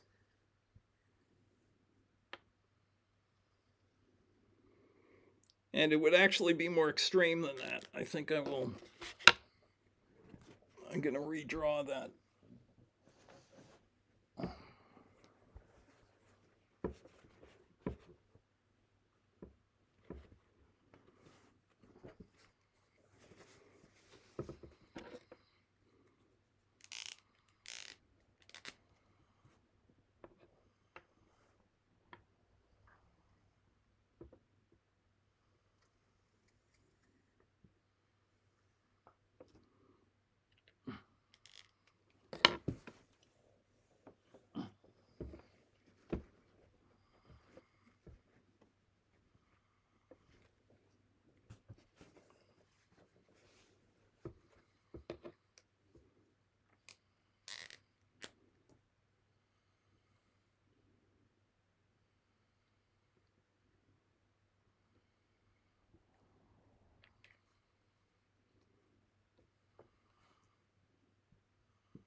So what you end up with is this. You end up with this triangle in real space, and this triangle is demonstrated as part of invisible geometry. Again, all you need is access to times 17.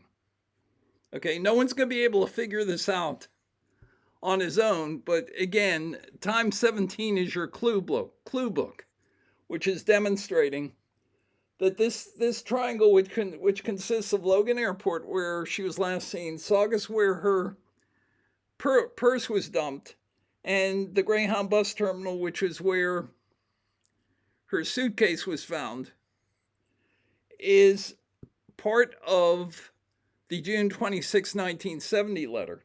And the Omega character is right here beside this invisible geometry here. So presumably, Joan Webster is buried, because Joan Webster is Omega. She isn't Omega because she's the last victim. That's what Gareth tries to claim in his book, that in his handouts, he tried to put forth the idea that Joan Webster might be intended as the last victim. She's not. Joan Webster is designated by Omega not because she was the last victim, but because Omega was inside her name. And she is like all the other Zodiac victims, which is she was chosen because of her name. Okay? Her name has Omega inside it, and this allows them to place the victim in this relationship with this triangle. Okay? And if you look at the map of downtown Boston, and you've already got Logan Airport, and you've got the Greyhound bus terminal. What you find is that where this spot will be is benchmark 12. Once you have these two reference points, Logan Airport and Eastern Airlines terminal, Logan Airport, and the Greyhound bus terminal, it's not that difficult to locate. In any downtown area, there might be a half a dozen USGS benchmarks, okay? And the benchmark which coincides to that placement to the triangle is benchmark 12, which is at Neeland Street 993, okay? And then what happened was, I go on, once I did that calculation, on Monday, May 29th, 1989, and this is after I had already spoken to the city of police, the city of Pittsburgh police homicide detail, the previous week, I go in and I connect. Let's see if I have. I connect these two dots, these two areas that Gareth has already circled. That's the MIT Tower, and what I thought was the Greyhound bus terminal turned out to be the Liberty Mutual building, with benchmark 12 is right here. So that when you create those circles on the map, what you get is this, okay? And I already knew on Monday, May 29th, on Memorial Day Monday, May 29th, 1989, I already knew that that a watch, a Timex watch, which was stopped at 12:22, according to Gareth, had been left beside Sherry Bates's body on the night of October 30th, 1966. So the moment I had no I had no advanced ideas about, I had no predisposition to look for anything in particular. I thought I might get another Boston triangle. I thought I might get another 122, 20, 38 triangle, something like that. But I thought that the numbers would probably be significant, okay? So if you're asking what is the Dave Aranchik moment in my Zodiac hunting, and what is the moment where I saw that wasn't me on the TV show, okay? It's right here. When I connected those three dots and I measured the angles and I saw that two of the angles were 12 and 22, I knew that I had found the terminus triangle. Okay, so that's the logic. That's how I got to BM12. And once I had BM12, I already had the other 2 points of the triangle. And from that point on, it was just a matter of what I could do to stop the terminus event from happening. Let me see if I can get this. The terminus event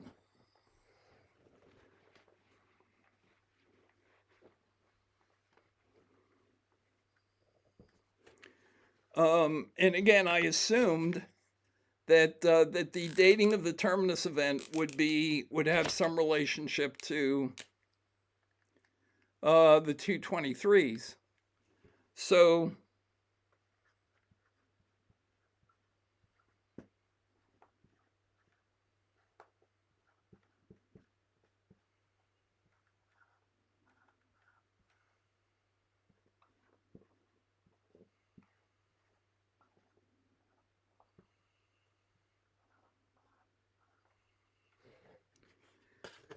and we've already seen the relationship of 1989 to the pumpkin that was left over, the skeleton on the cover of the Halloween card. So the pumpkin relates to dragon because they both have the same prime number factor, which is 2521, which consists of 1989. Okay, basically put together. Friday, August the 11th, 1989 is day 223 of 89. So that was the idea. That's how I focused on that particular date, because I figured that's when they're going to do it. And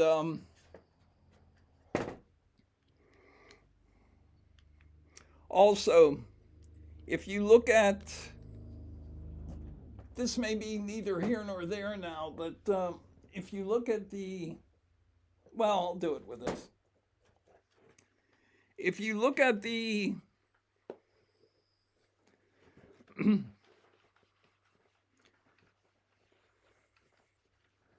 if you look at the Z340 cipher text and you change the symbols according to their values in Z408.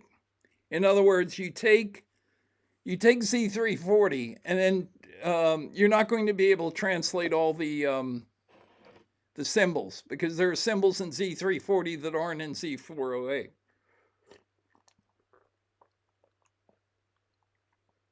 But if you change the symbols in Z340, if you translate them using the same character to letter translation that you used in Z408, what you're going to get is this.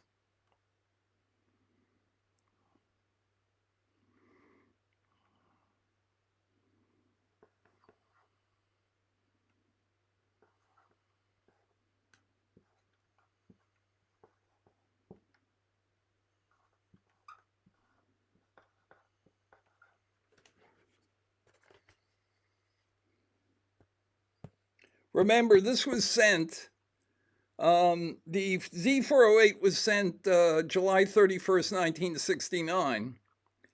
And the Z340 was sent November 8th, 1969. Joan Webster wasn't murdered till 1981. But again, if you make the translation I just said, what you will get is what you will get with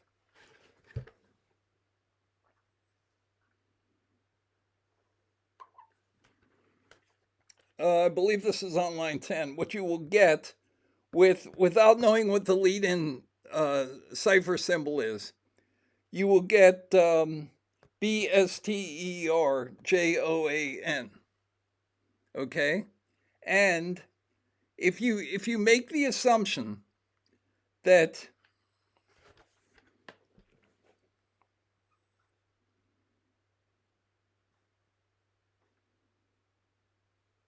is that right?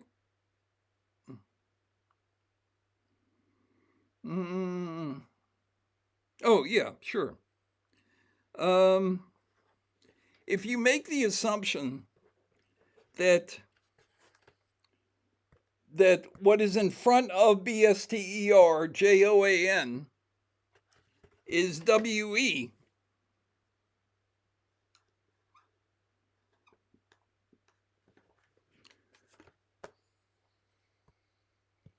Webster Joan, what you get is a lead-in of this. You get the letter P. WE is the same as P. It's dot dash dash dot. Okay. Then, if you assume that what is in front of the sequence BSTERJON is WE, that's the same as the letter P. And what that means is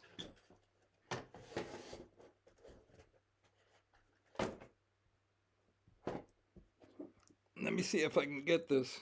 Oh, here it is. What that means is that the 32 triangle, the 32 character cipher leads off with pi, because C would then be P. C would be P, and blank triangle would be I, according to Z408. So this sequence would lead off with pi. Okay. Now, again, that may just be a coincidence. That's one of those things that'll be interesting to find out if the zodiacs leave information behind. It will be interesting to find out if that's true. But one of the things that suggests is that when the zodiacs were doing their ciphers, and I've already pointed this out, that the ciphers were intended to have more than one solution. If you want to look at it that way, it was in other words, the ciphers were intended to be interpreted on multi levels. I've already said that Z340 was a two-step cipher. Well, I'm sorry. Z408 was a two-step cipher. Why? Because we decipher Z408 basically the way the Hardens did, and then we use a different deciphering technique on the final 18 letters. Okay, and essentially, what's being deciphered, because where the message is in the final 17 characters. So that's two steps.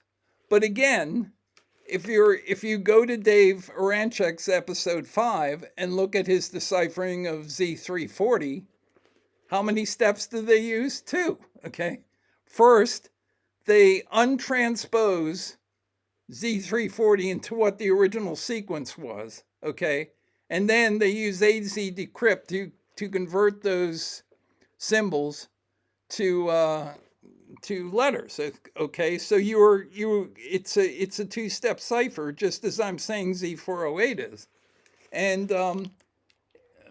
taking that to the next step is that that there were clues in the ciphers that were there. Using various methods of various angles on the if you took Z340 and just converted it from the values that were given in Z408. Even though it does not give you an English text, it still gives you information. And does that mean that they necessarily had chosen a victim named Joan Webster? Well, I think because she was only when the original she was born in 1956, so in 1969 she would have only been 13 years old. Okay, and no one knew she was going to Harvard, that she was going to be in the Eastern Airline Terminal that night, and so forth. Okay, or that she would have been a graduate student in the architecture department. No, but as I said, what the July 26, 1970 letter says is, I have a little list. I have a little list of people who won't be missed. Okay, so what I assume they did was they had multiple names of people that they could use, and then it was just a matter of finding people, in some cases perhaps with that specific name, with the name Joan Webster. Now, my guess is that there are other names to be found in the ciphertext, because frankly, the Zodiac ciphers are like my videos. There's a lot of dead air in there. You can go in and do lots of stuff there, okay, and not change what the plain text is going to be. And frankly, the plain text in both cases is virtually irrelevant. It's just a silly message, okay? And it's intentionally irrelevant. Essentially what they're saying is, don't pay very much attention to what we're saying in this direct translation, because it doesn't mean anything, or it doesn't mean very much. The important information is to be found in things like the format of Z340. Let me see where I am. Yeah, I can't even read that. Okay, I think that's almost 2 hours, so... anyway, so that I hope that to some extent at least explains. Let me see here.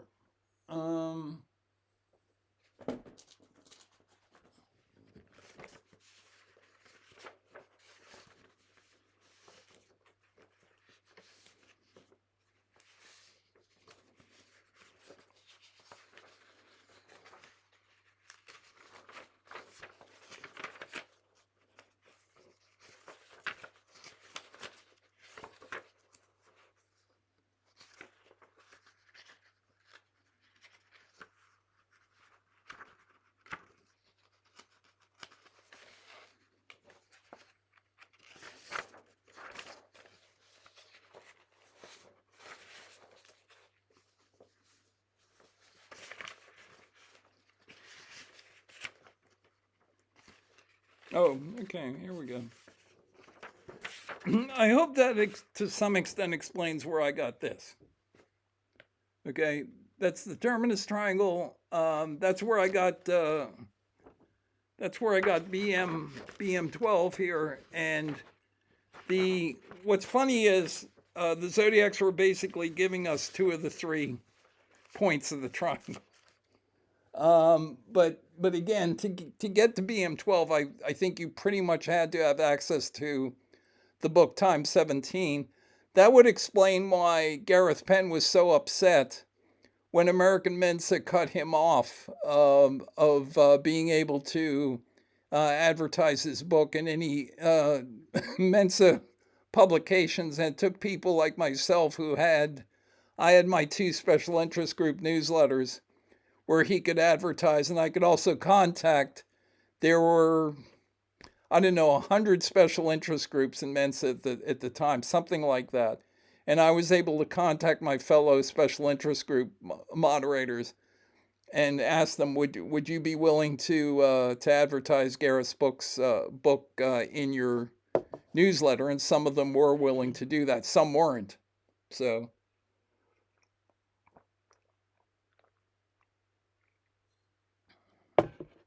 when I was looking for an editor for my novel, I had this great editor in New York City lined up. to work with me. And at the last moment on a Saturday morning, he sent me an email and he said, you know, on second thought, I would rather not work on this material because you're naming names and I don't want to be associated with you know, somebody who's been accused of being a serial killer. And I said, well, we're almost 3 decades past that, so I don't think it's something you have to worry about. More than 3 decades, actually, past my original accusation. So I think it would be virtually impossible for Michael O'Hare or Gareth Penn to take legal action against you. Because you're helping me write a novel wouldn't, helping edit my novel wouldn't, you know, wouldn't have any bearing on my accusation. But some people are very, you know, very worried about that. So anyway, that kind of brought to an end my my relationship with that guy. Actually, I mean, we're still friends. It's just that he didn't help edit my book. Anyway, but he gave me other advice. So I mean, he was nice about it. I'm trying to think if there's anything else about Joan Webster that that needs to be pointed out. Leonard Paradiso passed away in the early 2000. I think maybe like 2007, something like that. Also, when Joan Webster's body was eventually was discovered in Hamilton, you would have thought that, well, the first problem was Leonard Paradiso was in prison because for the murder of Marie Iannuzzi, and he was convicted of the murder of Marie Iannuzzi because apparently the jury believed he was guilty of murdering Joan Webster. So that when Joan Webster's body was found, and it became apparent to some of us anyway that he hadn't killed Joan Webster, since you know how her body would end up in Hamilton, you know, going by what the what the alleged confessions that put him in prison stated. Yeah, I mean, it didn't. The conviction of Leonard Paradiso didn't make any sense. The problem was that he was in prison for the Iannuzzi murder, and not, even though he had been, for all intents and purposes, he had been convicted because he'd been convicted by the newspapers, and the jury decided that he was guilty of the Iannuzzi murder. I don't think Leonard Paradiso ever killed anybody. I think David Doyle is enjoying his freedom all of these years now, whatever it is, you know, 40 plus years after having murdered his girlfriend. I don't feel any fear of saying that publicly. But I don't think Leonard Paradiso killed Joan Webster. Joan Webster would not have gone with Leonard Paradiso. Who would she have gone with? She would have gone with Michael O'Hare. Okay, it's in fact, the whole. I mean, Michael O'Hare in November 28th, 1981, was 38 years old. Okay, he pretty much fit the. Now I've seen sketches and pictures online of the sketch of the man who was seen in Logan Airport next to Gareth Penn's picture when Gareth was wearing a beard. Okay, but the description also fits generally Michael O'Hare, and Michael O'Hare, Joan Webster going with Michael O'Hare makes all kinds of sense. And because, as I said, she would not, and as Gareth says, she had no reason to go with anybody from the airport. But if she were given the chance to go with somebody who had a degree in architecture from Harvard and was, you know, very comfortable being inside the architecture department and spent a great deal of his time and professional he'd been published in Progressive Architecture magazine, as I pointed out, in March of 1967. He had been he had worked on the San Diego airport. Okay, so he was pretty much as you could almost not think of a better person to drive you back to Harvard than Michael O'Hare, because you were going back to work on a paper in pursuit of your master's degree in architecture, and here you had somebody who had all kinds of background, practical background, had worked at Arthur D. Little in San Francisco, and had all kinds of had a very impressive resume, as far as besides having a degree in architecture, multiple degrees from Harvard, knew the business from pretty much every angle that it had, so that uh, again, Joan Webster going with Michael O'Hare makes all kinds of sense, and Michael O'Hare uh, pretty much fits the description. That, I mean, you put a beard on him, and it could easily have been Michael O'Hare. There would not have been any ruckus or anything if he had come up to her and said, "Oh, Joan, would you want to ride back with me to to Harvard? I can drop you off." And also, it fits the idea of that I was talking about, the Zodiac victims, of them being willing to, it's what is said in the confession letter. She went very willingly. Okay, it's entirely possible that for each victim there is either a moment of compliance with the abductors, or in the case of Darlene Ferrin, where she chooses not to vacate an area where she's about to be murdered. She doesn't drive off after the guy pulls up behind her and then pulls out and leaves. She doesn't drive off. She doesn't find a different place.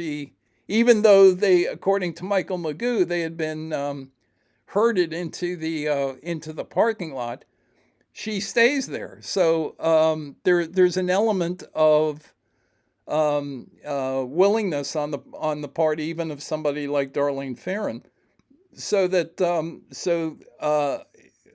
there's every reason to believe that, particularly considering that the behavior of Joan Webster's abductor, of dropping her possessions in various locations, almost strategically, and then the Websters receiving phone calls in the immediate aftermath of the abduction and murder. All of that fits with what the Zodiacs did in the San Francisco Bay Area and in Riverside. Okay, so that's the reason I believe Joan. Oh, I'll mention one more thing. Let me see if I have. I'm going to go back on. If I can try your patience just a little bit more. Let me see here.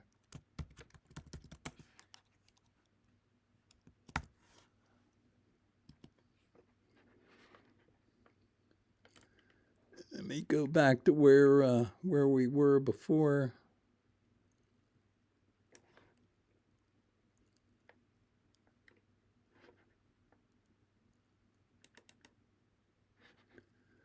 Let me do this.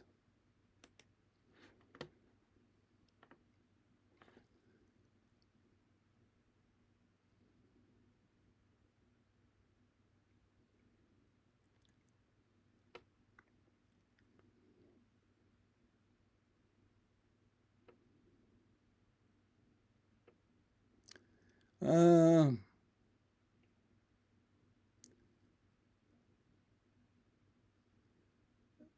me see.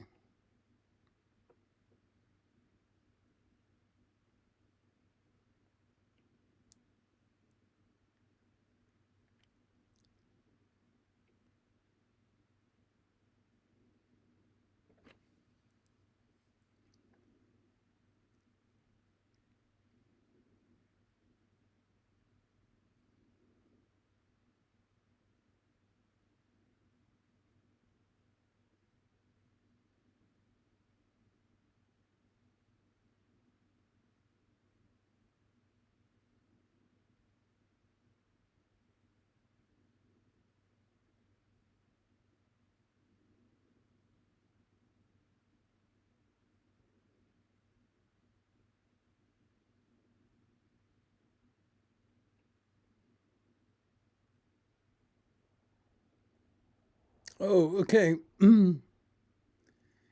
Page 182. Let me see where do I have?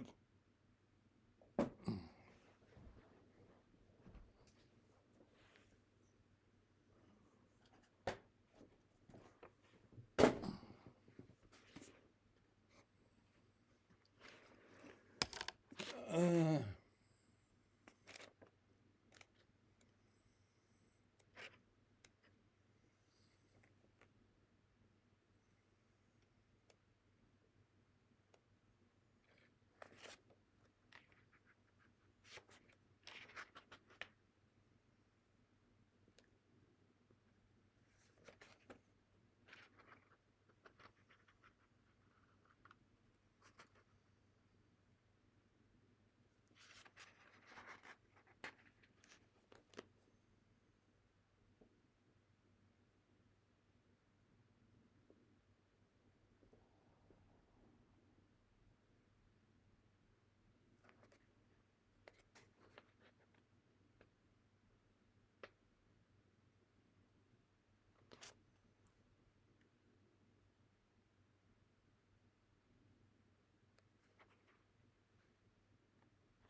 oh, here we go.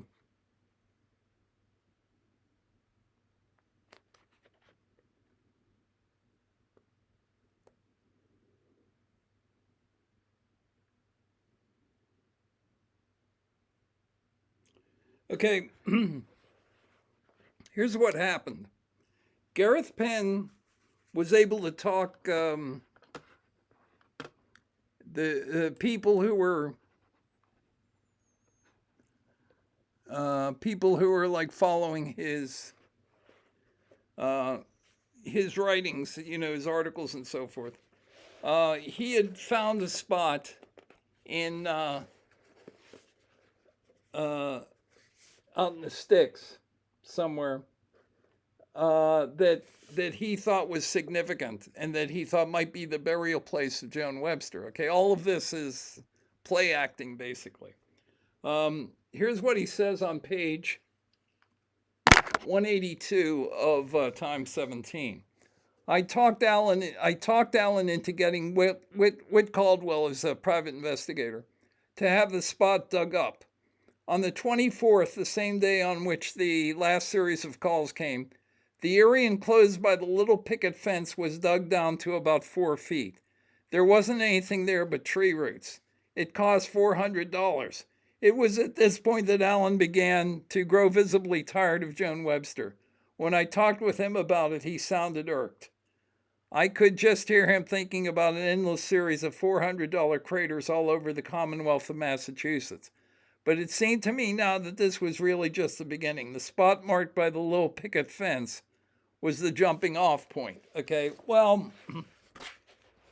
here's what Gareth doesn't say, which is that there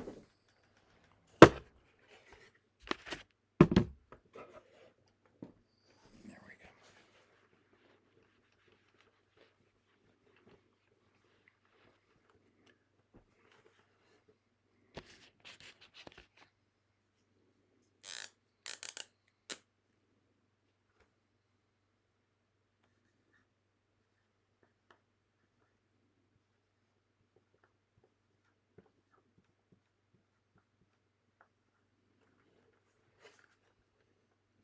Joan Webster is her initials are JW. J is the 10th letter. W is the 23rd letter. What's the significance of this? The number 1023, which can be said to represent Joan Webster's initials, looks like this in binary math. It's 512, 256, 128, 64, 32, 16, 8, 4, 2, 1.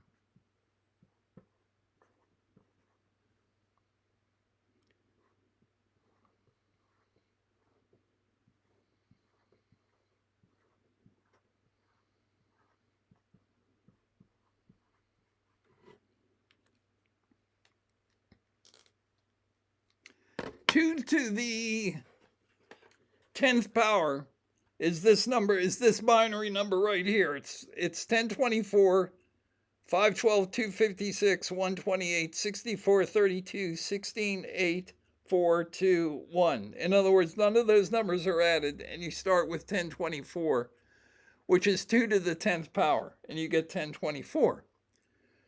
Joan Webster is 1023, so this is the number. All of the values short of 1024 are counted to get 1023. So this is what Gareth refers to as a picket fence number, because it's all ones in binary, okay?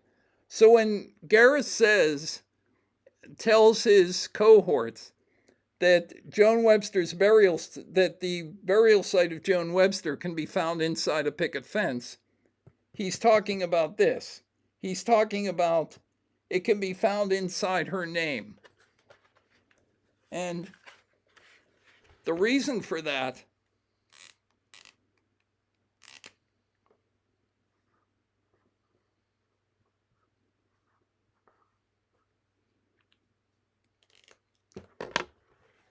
is that inside Joan Webster's name, as I demonstrated, is the word Omega.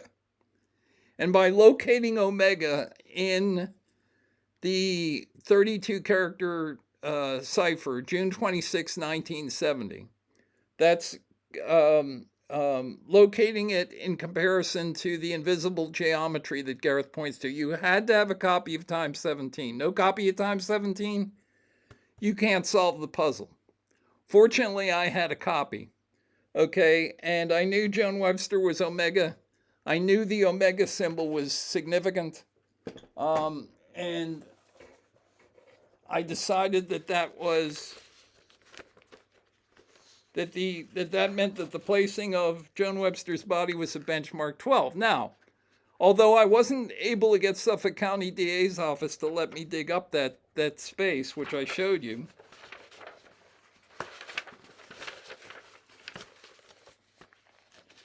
that space still had locating the body there still had significance, because it allowed me to create that triangle. Those are the two. No, it's MIT, and that's the Liberty Mutual building.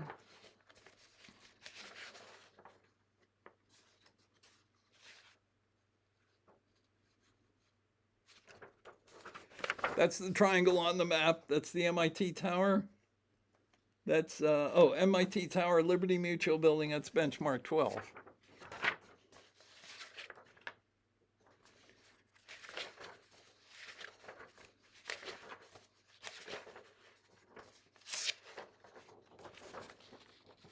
It's that spot where the grass was there.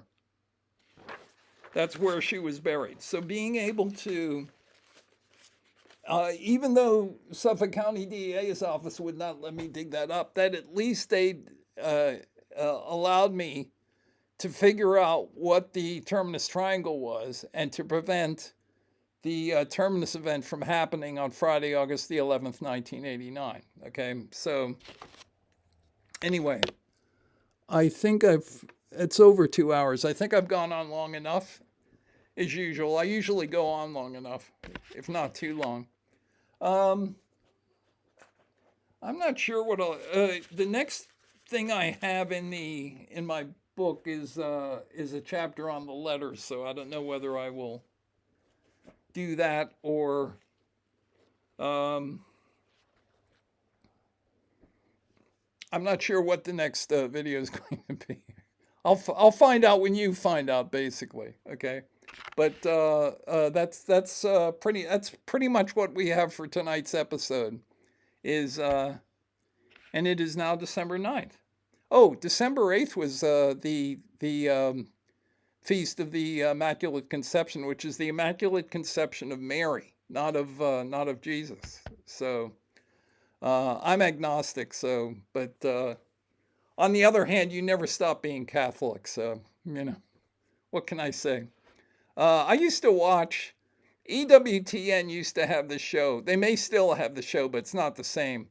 they had a show called Web of Faith with Father, I want to say Father Rellis, and the guy who's still on there now. But the old guy was, I think, Father Rellis. He has since passed away. But I used to enjoy watching that show because I still enjoy listening to interpretations of the Catechism and finding out things about which are also my past. Which is I have this odd background where I went to parochial school, so I was brought up. I was a choir boy and an altar boy, baptized Catholic at Saint Gregory's the Great, New York City, and went to St. Philomena's in Pittsburgh, and so I had that background. But because I live in Squirrel Hill, I also have the background of living in a Jewish community. So, and the Tree of Life synagogue shooting, I think I may have mentioned this before. That's another example of a criminal catastrophe, and is also in my novel. That took place about a mile from where I'm sitting now. Um, uh, basically Tree of Life synagogue is basically out there. It's up that street. If you walked from the front of my house for I think it's 1.3 miles, something like that, you would arrive at the Tree of Life synagogue, or you would be around the side from where the shooting occurred, unfortunately. And of the 11 victims, I knew three of them. One was Irving Younger. I went to high school with, went to Taylor Alderdice with. He was two grades ahead of me, and we had a gym class together. I think when I was in 10th grade. Cecil Rosenthal lived around the corner from me. Used to see him walking on the street all the time. He was developmentally challenged. And Jerry Rabinowitz was my doctor back in the 1980s. Now, when I moved back into the family home because our youngest brother was getting married, and he was going to move out of the house, and it was suggested that somebody responsible live in the same house as our mother.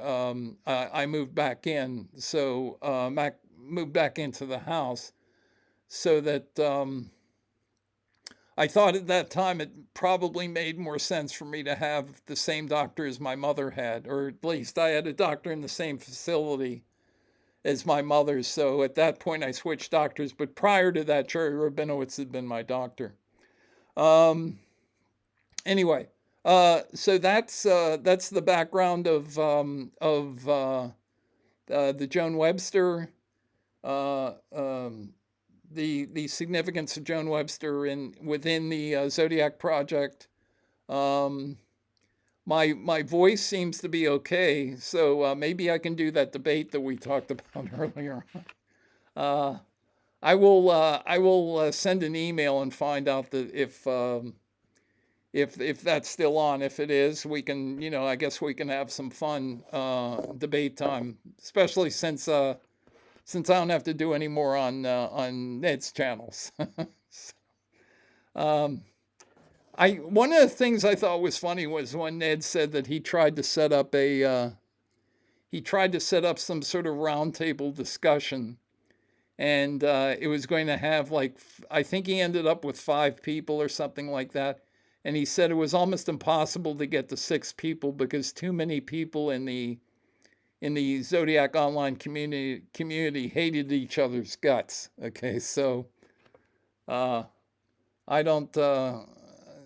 I didn't have anything to do with any of that stuff. I mean, if Ray Grant had never been heard from, there would still be all kinds of hate. In the Zodiac community, and I certainly didn't invent any of that, and that there are people out there who hate my guts because of what I tell them. I'm sorry. I'm not actually sorry, but that's too bad. Is all I can say. Anyway, I want to thank everybody for. Did that thing actually run? I hope so. Yeah. Okay. Yeah, I want to thank everybody for watching the video, and my voice seems to be okay at the as well as it ever is. So I guess we'll just continue with this, and thanks for watching the video. I will talk to you soon.